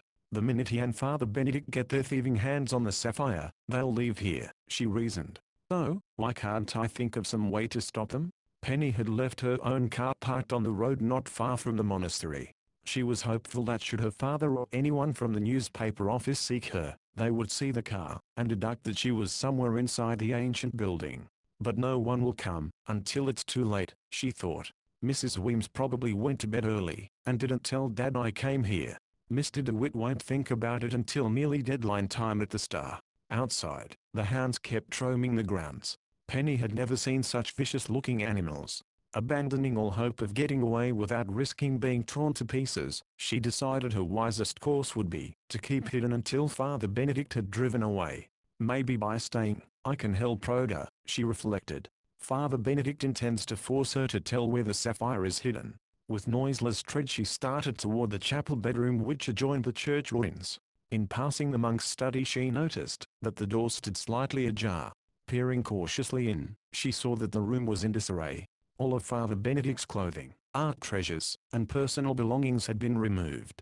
Drawers of the desk had been emptied of their contents. In the fireplace, flames leaped merrily. Plainly, the monk had disposed of many papers by consigning them to the fire. At the edge of the hearth lay several sheets torn from a notebook. One of the pages had caught fire and was burning slowly. Recognizing it as a sheet listing society contributions, Penny darted forward and stamped out the flames. Only half of the paper had been charred. Many of the names still could be read. Folding the good section, she placed it in her coat pocket. Two other pages which had not caught fire proved to be blank. Unable to rescue anything else from the flames, Penny quitted the study and moved hurriedly toward the chapel bedroom. From the dormitories she now could hear muffled cries and poundings which told her cult members had discovered themselves locked in their rooms. I can't get them out without keys, Penny thought. But if they make enough noise, someone may hear and come here to investigate. The closing of a nearby door brought the girl up short. As she froze against the passageway wall, Father Benedict stepped from the closet adjoining the bedroom, where Oda was imprisoned. Instantly Penny guessed that he had been watching the girl through the peephole. Father Benedict's satisfaction as he started toward the ruined church was frightening to behold. Thin lips were twisted into an ugly smile, and as he passed within a few feet of where Penny stood he muttered, rest no rest, but change of place and posture. Sleep no sleep but worn out posture, nature swooning. Bed no bed, but cushion filled with stones. Chapter 22. The Canopied Bed. In the chapel bedroom Rhoda Hawthorne had been greatly cheered to realize that soon she might be freed from imprisonment. The brief conversation with Penny through the closet peephole encouraged her to believe that almost at once help would come. Penny is proving to be one of the best friends I ever had, and I hardly know her, she thought. I wish now I had told her everything, especially about the sapphire. With regret the girl recalled how she had rebuffed Penny and Louise on the occasion, when they had offered her a ride into Riverview. But at that time she had considered them strangers who only meant to pry into her affairs. If I had told everything then, grandmother and I might have been spared much suffering, she reflected. I should have asked them to take me to the police. The worst mistake of my life was coming back to this horrible place. Restlessly, Rhoda tramped about the chapel room. The air was very stuffy and the absence of windows distressed her. She felt oppressed, as if the four walls were pressing in upon her. The room was scantily furnished with only the huge canopied bed, an old-fashioned dresser, and a table. There were no chairs. Groping on the dresser, the girl found a stub of a candle in a holder. At first she could discover no matches. However, after examining all the dresser drawers, she came upon one. Shielding it carefully from drafts, she managed to light it and ignite the wick of the candle. It won't burn longer than 20 minutes, she estimated. But by that time, perhaps Penny will be back here with help. The dim light depressed, rather than cheered the girl. Cold currents of air coming from the chinks of the walls caused the flame to flicker weirdly, and almost go out. A grotesque figure weaved like a huge shadow boxer on the expanse of smoky plaster. At first, watching it in fascination, Rhoda could not determine its cause. Then, with no little relief, she decided it was a shadow of the bed draperies, moving slightly with the drafts of cold air. The room had no heat. Soon, against her will, Rhoda was driven by the chill to seek the warmth of the canopied bed. With repugnance she eyed the strange old-fashioned piece of furniture which dominated the room. The bed was wide enough to accommodate 3 or 4 persons comfortably. Tall posters of twisted wood supported a carved framework to which were attached dusty, scarlet draperies. A moth-eaten carpet covered a section of floor directly beneath the bedstead. Rhoda gave it only a passing glance, and did not think to look under its curling, frayed edges. With a shiver of distaste, she pulled aside the draperies, and crawled into the bed. No cover had been provided, but there were clean sheets. The damp smelling spread offered a little relief from the cold. For some time Rhoda lay staring at the beamed ceiling, and trying in her mind to reconstruct the old chapel as it might have been in the days when the monastery was a religious center. The girl had not the slightest intention of falling asleep. She felt wide awake, tense in every muscle. Not a sound escaped her, and every noise seemed intensified. A board creaked. "It's nothing," she told herself. "All old houses make strange sounds, especially when the wind is blowing." Yet disturbing thoughts plagued the girl. What did Father Benedict intend to do with her? Why had he locked her in this particular room? Suddenly Rhoda stiffened and clutched the sheet convulsively. Was it imagination, or had she heard a low moan? The sound had seemed to come from beneath the bed. Half tempted to look beneath the draperies, she resisted the impulse. "I did hear something," she thought. It sounded as if someone were in pain. And the noise came from the cellar below. Now to torment the girl came reflections of unexplained happenings since her arrival at the monastery. On several nights she had heard disturbances from the cellar region. Winky, she knew, made frequent trips to the crypt upon one pretext or another. Suddenly Rhoda was startled by a light, and repeated tapping on the wall near the closet peephole. Certain that it was Penny who had returned, she leaped out of bed, and bounded across the room. The panel of wood moved back, and 2 eyes peered in at her. "Is that you, Penny?" Rhoda whispered eagerly. "Julia," was the answer. "Oh," Rhoda murmured in bitter disappointment. "I hoped. Master sent you some supper," the servant mumbled. "Bread and coffee." "I don't want them." "Better you eat and drink," Julia admonished. "But do not sleep. This room is evil." "You're telling me," retorted Rhoda, lapsing into slang. "All I want is to get out of here. Julia, let me free, and I'll pay you well. I'll give you anything you want." "No key." "But you know where it is kept? The master keep keys on him always." "He would. Can't you trick him or something?" Seeing the old woman's blank stare, Rhoda sighed and answered her own question. "No, it's too much to expect. But maybe you could slip away from here and bring help. Master never let me out of the house. My place is in the kitchen. I must go then out to the kitchen." "Wait." Rhoda checked her. "You say Father Benedict sent some food? On second thought, I'll take it. He may not give me anything again for a long while. I expect to be out of here soon, but something could go wrong." Rhoda longed to ask old Julia if she had seen Penny, or if the girl had escaped. However, knowing that the old woman might divulge the secret to Father Benedict, she wisely did not bring up the subject. Julia thrust a hard crust of bread in through the peephole, and then shoved a cup of steaming black coffee into her hand. "Thanks, Julia," Rhoda said. "I know you mean well. Working in a place like this isn't your fault. How did you ever meet Father Benedict anyhow?" The question was an unfortunate one. Apparently, unpleasant recollections stirred in the woman's brain, for her eyes became wild. She muttered gibberish Rhoda could not understand. Then she slammed shut the peephole. A moment later, Rhoda heard her footsteps as she left the closet, and retreated down the corridor. "Poor old Julia," she sighed. "Wonder if I'll ever come to the same pass she's in? I'm sure I will, if I have to spend a night in this torture chamber." Shivering, Rhoda climbed back into bed. She biffed into the bread. Discovering it to be moldy, she hurled it into a far corner of the room. Rhoda was cold and the hot coffee smelled good. She sipped it cautiously.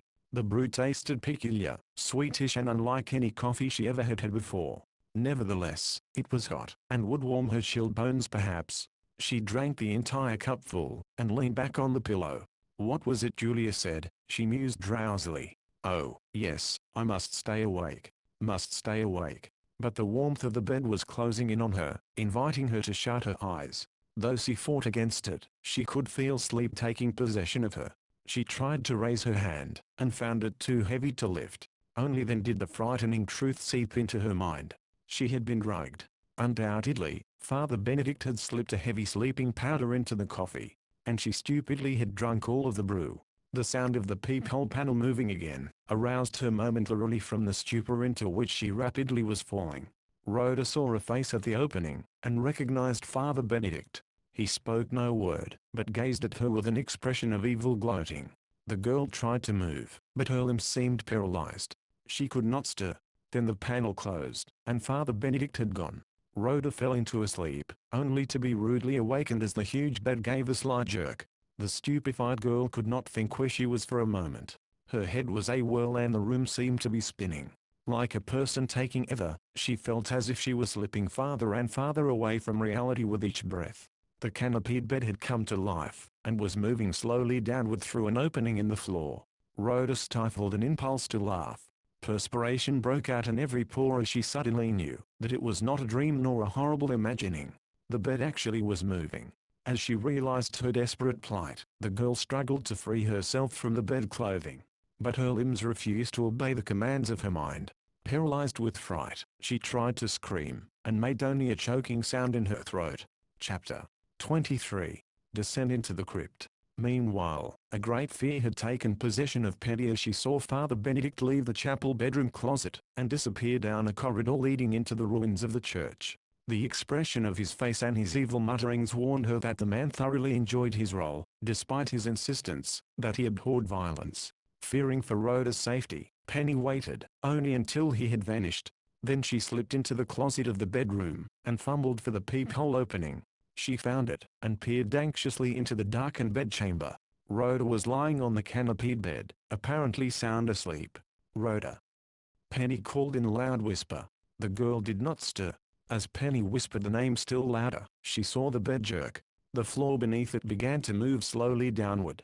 In horror, Penny recalled what Jake Cotton, the carpenter, had told her about repairing the ancient lift. Rhoda was being lowered into the crypt below. "Rhoda," she cried. "Wake up. Quick. Jump out of bed."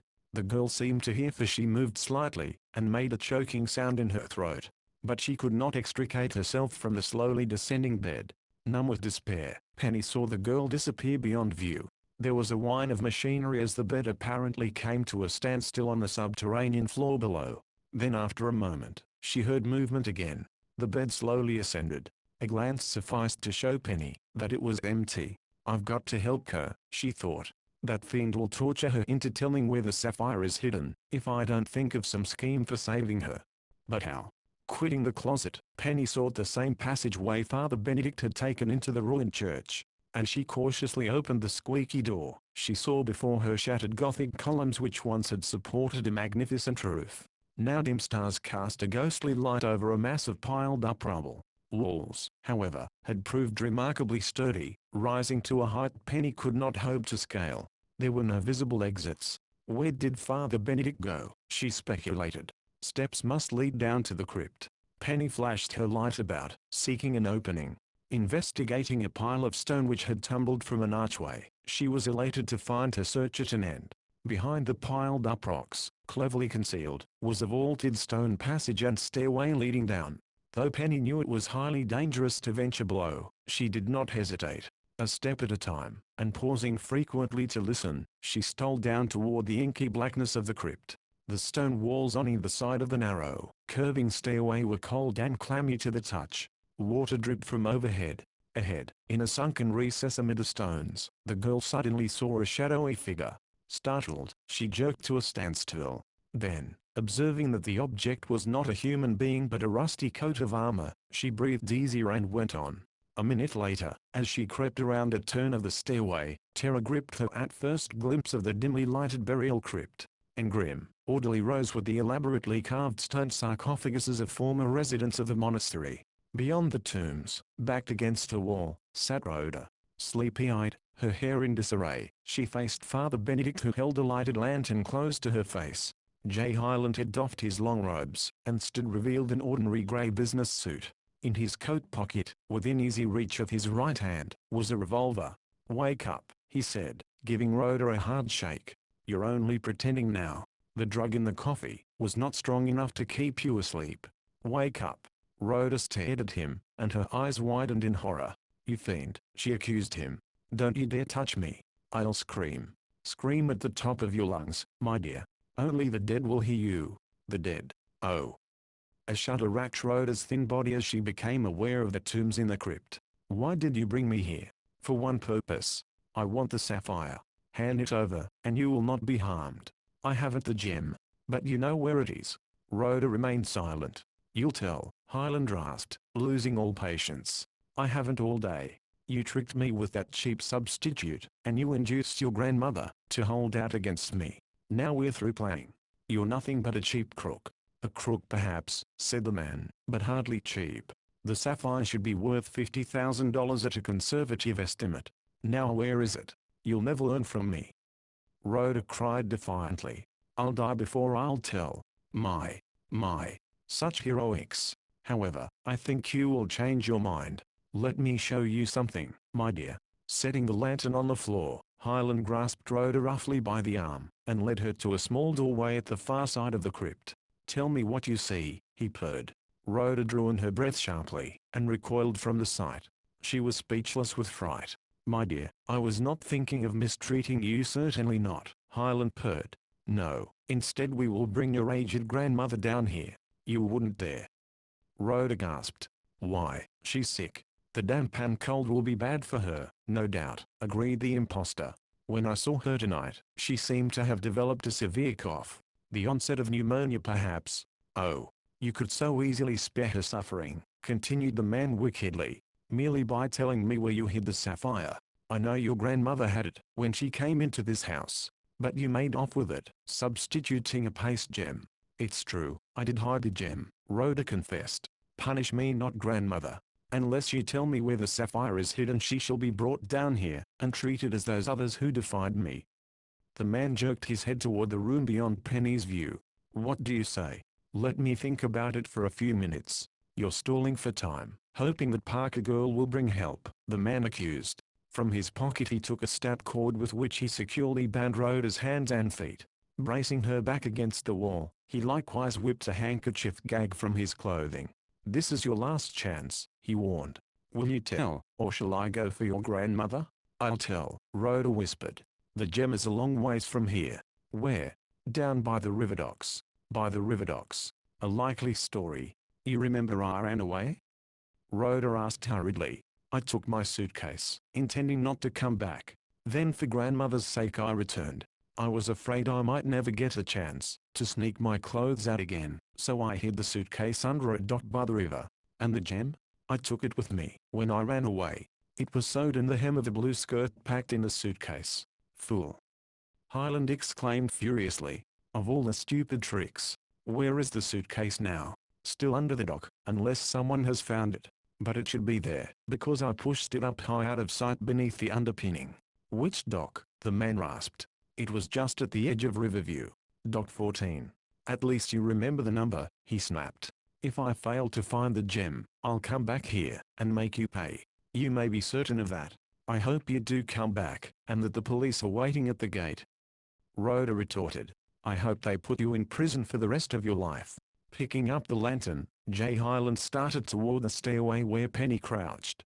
She moved hurriedly behind the door which opened into the crypt. Slight as was the sound she made, Hyland detected it. "Who's there?" he called, holding his lantern high. "Answer or I'll shoot." Penny did not doubt that the man would carry out his threat. Her hand closed on a stone which lay on a ledge directly behind her. "Don't shoot," she said, exposing herself to view. "So it's you again," hissed Hyland. "I might have known." Penny let fly the stone. It struck the lantern. The light went out, and oil and flame splattered over the stone floor. Knowing it was her only chance to escape, Penny made a wild dash up the stairs. but she could not climb swiftly enough.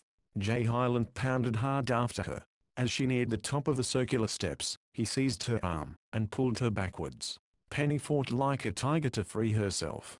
Together they stumbled and rolled down the wide stones to the floor of the crypt. There the man pressed his revolver hard into the girl's ribs, and she knew the game was up. "Get in there," he said, giving her a hard push. "This time you'll stay." As Penny reeled backwards into a wall, she heard the door of the crypt close and lock. With despair she realized that she too was a prisoner in the Chamber of the Dead. Chapter 24. Chamber of the Dead. Furious at herself, because she had been so careless, Penny quickly tested the door. Finding it securely fastened as she had known it would be, she reached for her flashlight. It was missing from her pocket. Though she groped about in the darkness, she could not find it. Giving up, she next turned her attention to Rhoda Hawthorne. Thongs about the girl's wrists and ankles had been loosely tied. In a minute, Penny had set her free. "Now to find a way out of here," she exclaimed. "Highland and Winky probably are driving to the river dock by this time. It's no use trying to get out," Rhoda said despairingly as she rubbed her bruised wrists. "I'm sure this door is the only exit. Look in the adjoining room and you'll see what I mean." Even as Penny started for the inner doorway, she heard a low moan of pain from someone imprisoned there. "Who is it?" she asked tensely. "I don't know," Rhoda admitted, huddling close beside Penny. "Two men, one of them in frightful condition. Can't we set them free?" "Rhoda, try to find my flashlight. It fell somewhere near the stairway." While Rhoda groped for the flashlight, Penny entered the inner prison room. Not until she was very close could she see two men who were chained to a supporting pillar. Gags covered the mouths of both victims. Penny untied the cloths. The first man she thus freed was someone she never before had seen. But as she jerked the gag from the lips of the second prisoner, she was startled to recognize Mr. Ailing. "You," she exclaimed. "In the flesh, or what's left of it," the investigator attempted to banter. "Nice fix for an investigator, eh? The company probably will give me a merit award for this. How were you enticed here?" "It's a long story," sighed Mr. Ailing. "I've not been chained here long, fortunately. My companion, Joseph Merkill, is in much worse shape. He's been here a couple of days." "I'll set him free first," Penny offered.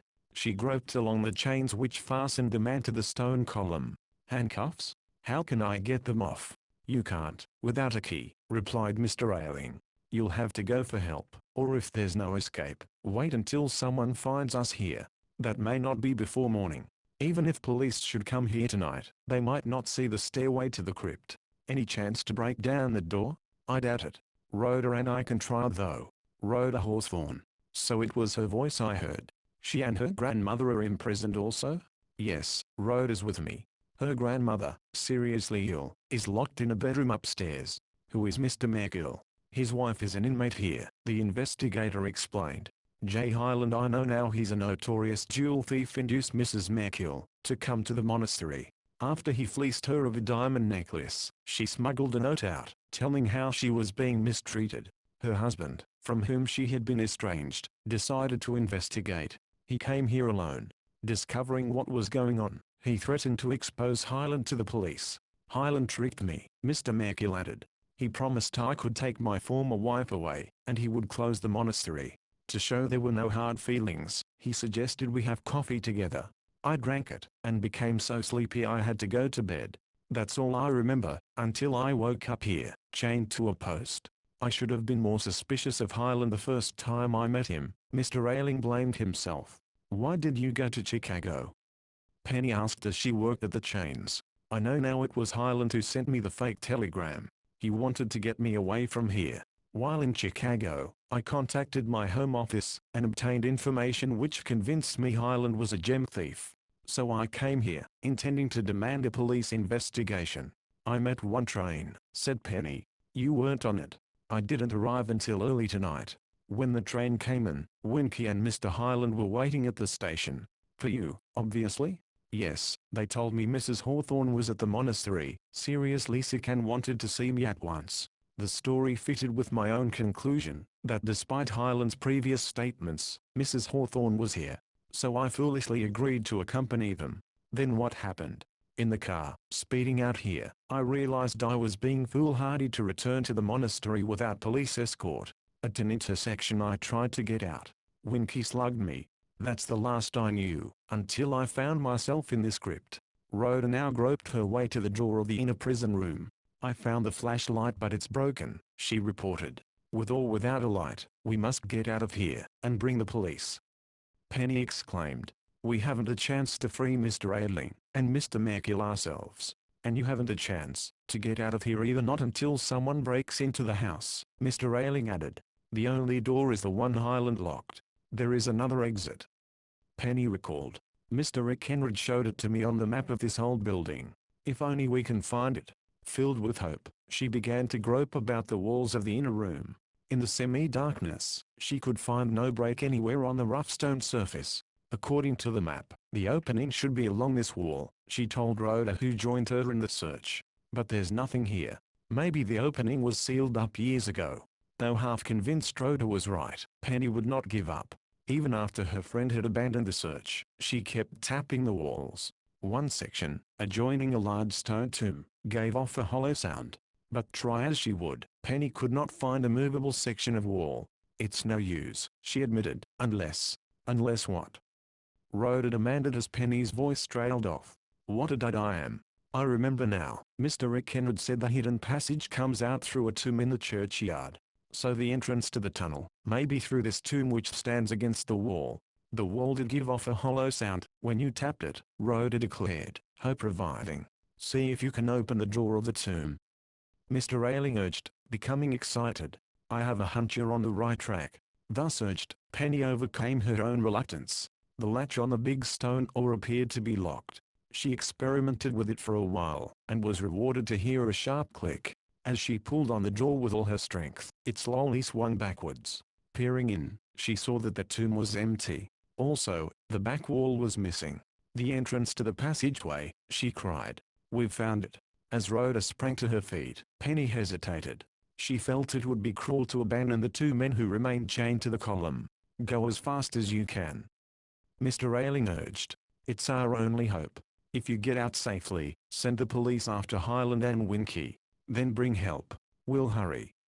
Penny promised. She grasped Rhoda's trembling hand, and started through the opening into a narrow low passageway vaulted over with brick. You say we'll come out in the churchyard? Rhoda gasped, huddling close behind her friend. I imagine so. This passage can't be very long. I only hope it isn't blocked by a cave-in. Their anxiety increased as they inched their way along. Frequently they were forced to climb over piles of brick which had fallen from the ceiling. Once they were certain the passage was completely blocked. However, Penny pulled aside a mass of debris, enabling them to climb through and go on. Then at last the tunnel began to ascend over wet slippery ground. We're coming out, Penny announced jubilantly. I can see a crack of light ahead.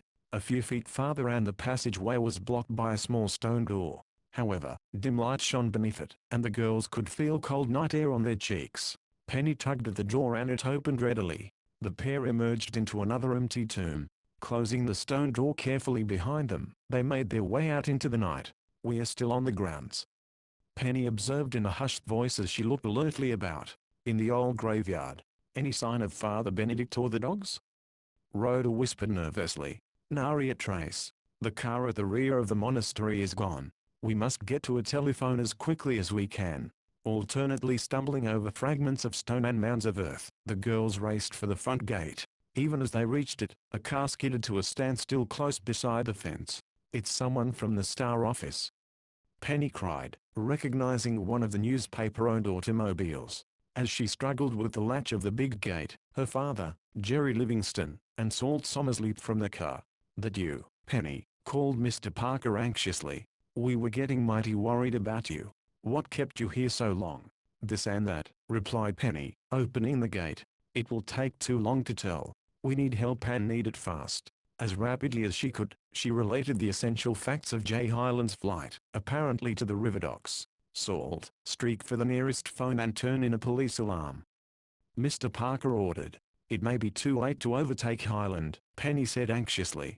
But if we don't catch him, the Hawthorne Sapphire will be lost. Don't bother about the suitcase under the dock, Rhoda interposed.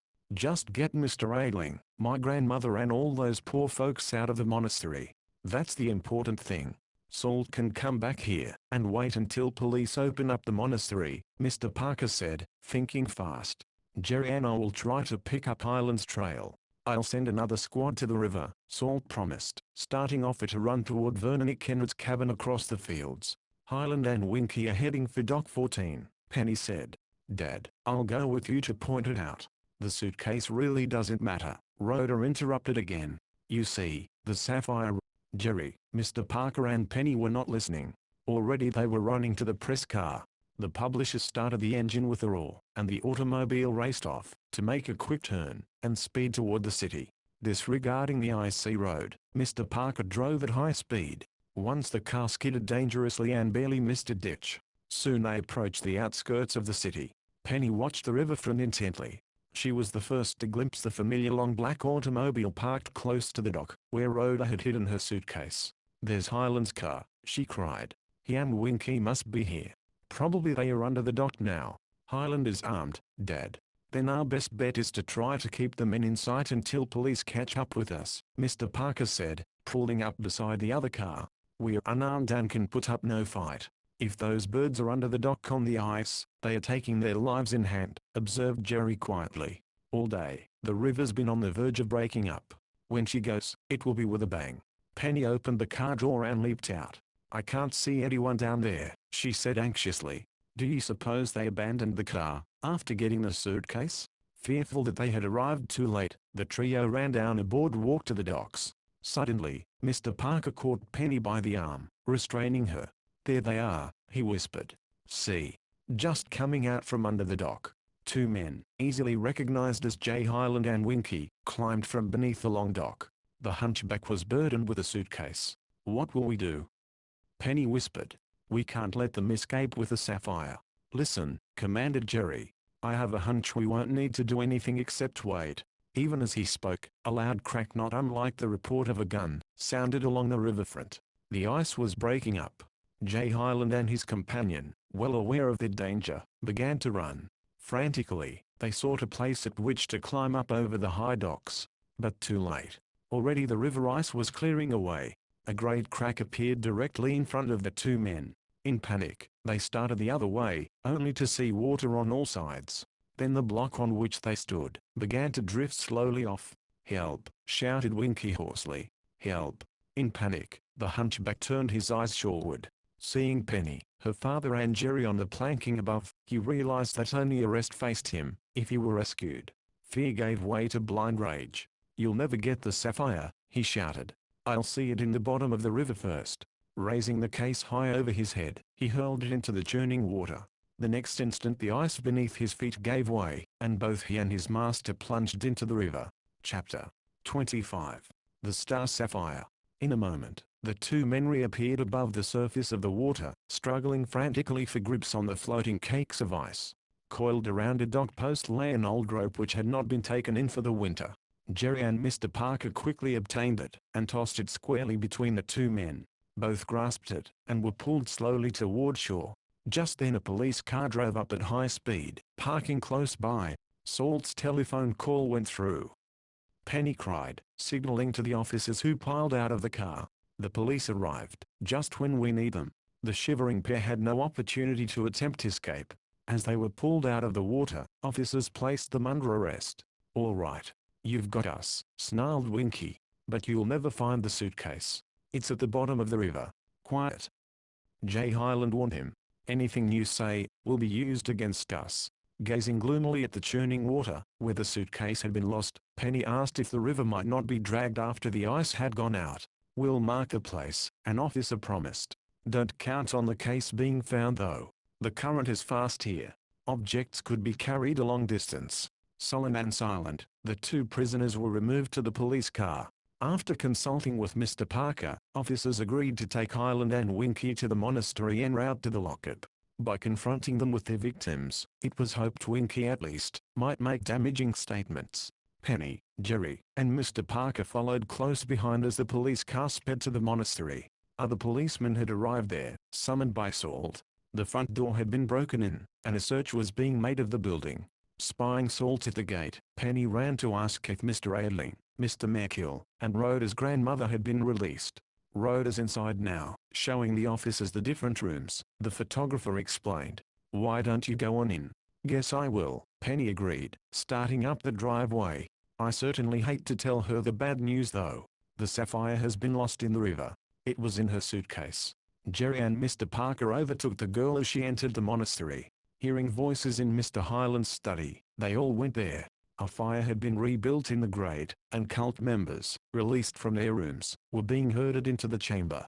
Mrs. Hawthorne, looking very ill, lay on a couch, covered by coats. Beside her, Rhoda hovered anxiously. Seeing Penny, the girl crossed the room to whisper, "Grandmother is very sick, but Captain Duveen of the police force says she will pull through all right. We've sent for an ambulance to take her to the hospital." "Have Mr. Ailing and Mr. Merkill been freed yet?" "Police are down in the crypt now." "Did you catch Winky and that cruel J. Hyland?" "We did," Penny replied, "but the story is too long to tell now. I'm afraid though, I have bad news." "How do you mean?" "The sapphire is gone. Winky hurled your suitcase into the river." Rhoda's tense face relaxed into a little smile. "Has that been worrying you?" she asked. "Naturally. But I tried to tell you you were in such a hurry you wouldn't listen." "You tried to tell me what?" "Why, the sapphire wasn't in the suitcase. It's here in the house." "But I thought you said you took it with you when you ran away." "I did. Then when I decided to leave my suitcase under the dock for a quick getaway should I try to escape from this place later on, I brought the sapphire back with me. I was afraid to leave it, even sewed up in a dress hem, for fear someone would find the suitcase." "Yet you substituted a fake gem for the real one." "I did," Rhoda agreed, "because I was certain Hyland sooner or later would attempt to steal the gem." "Then what became of the real sapphire? Is it safe?" "I hope so," Rhoda said earnestly. "Let's see if we can find it." Taking Penny by the hand, she led her down the hall to the cloister. At a niche in the wall, she abruptly paused.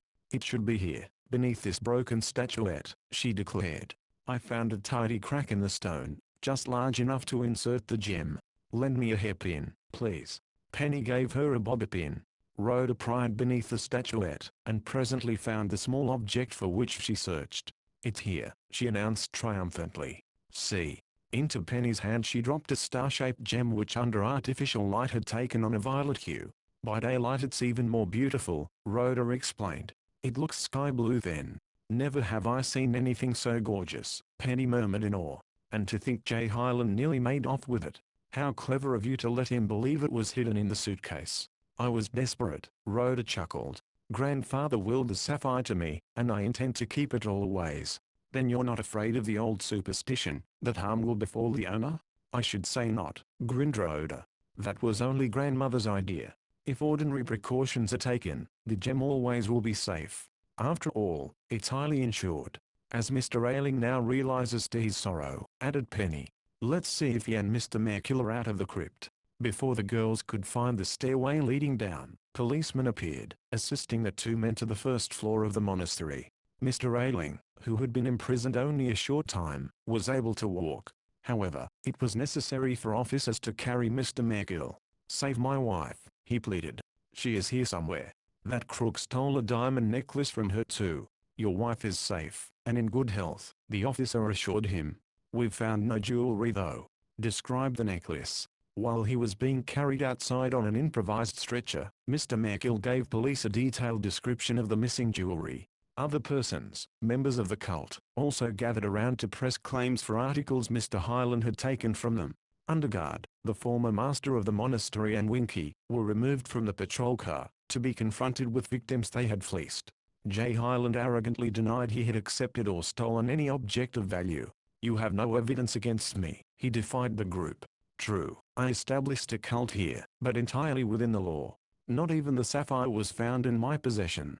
These people lie if they say I took jewelry from them. They were not charged a penny, even for room and lodging." "You say you took nothing from them?" Penny inquired. "Look at this." From her pocket, she removed the charge sheet of paper rescued from the fireplace. Taking care that Hyland should not get his hands on it, she gave it to one of the policemen. "This is good evidence," the officer declared. "These birds will talk all right, after we get them to the station." Hyland and Winky were escorted back to the police car. Before they could enter it, Mr. Rick Henrod hobbled down the street. He walked with a cane, and under his arm, carried a large painting which he was bringing home from the nearby art museum, where it had been on display. "Well, what goes on here?" he demanded, pausing to stare at the prisoners. Winky and the great master under arrest. Told of the events that had led to the apprehension of the two crooks, he grinned with undisguised delight. "Excellent. Excellent," he chortled. "I always knew these two were criminals. Once they are convicted in court, I may be able to buy this property and convert it into a real showplace. At least you'll be allowed to complete your paintings without sneaking into the monastery through the secret passageway," laughed Penny. "Showing me that building map certainly paid dividends." "I hope they give Winky 20 years, said the artist. Purposely he spoke, so that the hunchback could hear. "The little weasel deserves it." "Oh, I do, eh?" snarled Winky. Breaking away from two policemen who were shoving him into the police car, he hurled himself upon the startled artist. Before the vicious little man could be pulled off, he had pummeled Mr. Kennard severely. "Are you hurt?" Penny asked anxiously as the artist was helped to his feet. "No," he snapped. "Hold this cane and let me at that treacherous jailbird." Officers restrained the excited man as he would have attacked Winky. Handcuffs were snapped on the hunchback's wrists. Just then, Penny uttered a startled cry. "Look at Winky's hump," she exclaimed. "It's all out of shape." Indeed, the fellow presented a ludicrous appearance as he stood there, his large hump far over on one shoulder. "It's a fake," the girl cried. "He's not a real hunchback." One of the policemen reached out, and with a quick jerk, ripped the artificial hump from beneath the man's shirt. "Interesting," he commented. "This hump has made a safe carry-all for the loot." As Penny, her friends, and cult members gathered close, the pouch was opened. Inside were found the diamond necklace stolen from Mrs. Merkill, several valuable brooches, a black cameo, pearl earrings, an emerald-cut diamond, and other items. Eagerly, cult members identified their stolen property. "This sews up our case," declared one of the officers in satisfaction. "We'll not need a confession now to send these two up for a long stretch." The prisoners were hustled into the police car, which set off at top speed for the Riverview Safety Building. Ambulances began to arrive to remove cult members deemed in need of medical attention. "What about old Julia?" Penny inquired. "Where is she to be sent?" "She must be committed to a mental institution for treatment," Mr. Ailing said regretfully. "Perhaps with proper care, she will fully recover." "Who is she, I wonder?" "One of Highland's victims in an earlier deal, I judge," replied the investigator. "Obviously her mind became unhinged from the cruelty she witnessed and experienced. Apparently, she has no friends or relatives." "I'll never forget how she screamed at night," said Rhoda with a shiver. "Nor will I," added Penny. "If it hadn't been for her cry which first drew me to the monastery, well, Highland would still be here, ruling supreme." Presently, along with other members of the strange household, old Julia was taken away. One of the last to be removed was Mrs. Hawthorne, who would be sent to Riverview Hospital for a complete checkup. Rhoda, preparing to accompany her grandmother, hurriedly said goodbye to Penny. "I'll see you tomorrow and really thank you for all you did tonight," she promised earnestly. "I hope we can be friends always." Mr. Ailing then tried to express his appreciation to the Parkers. "As an investigator, you're the tops," he praised Penny.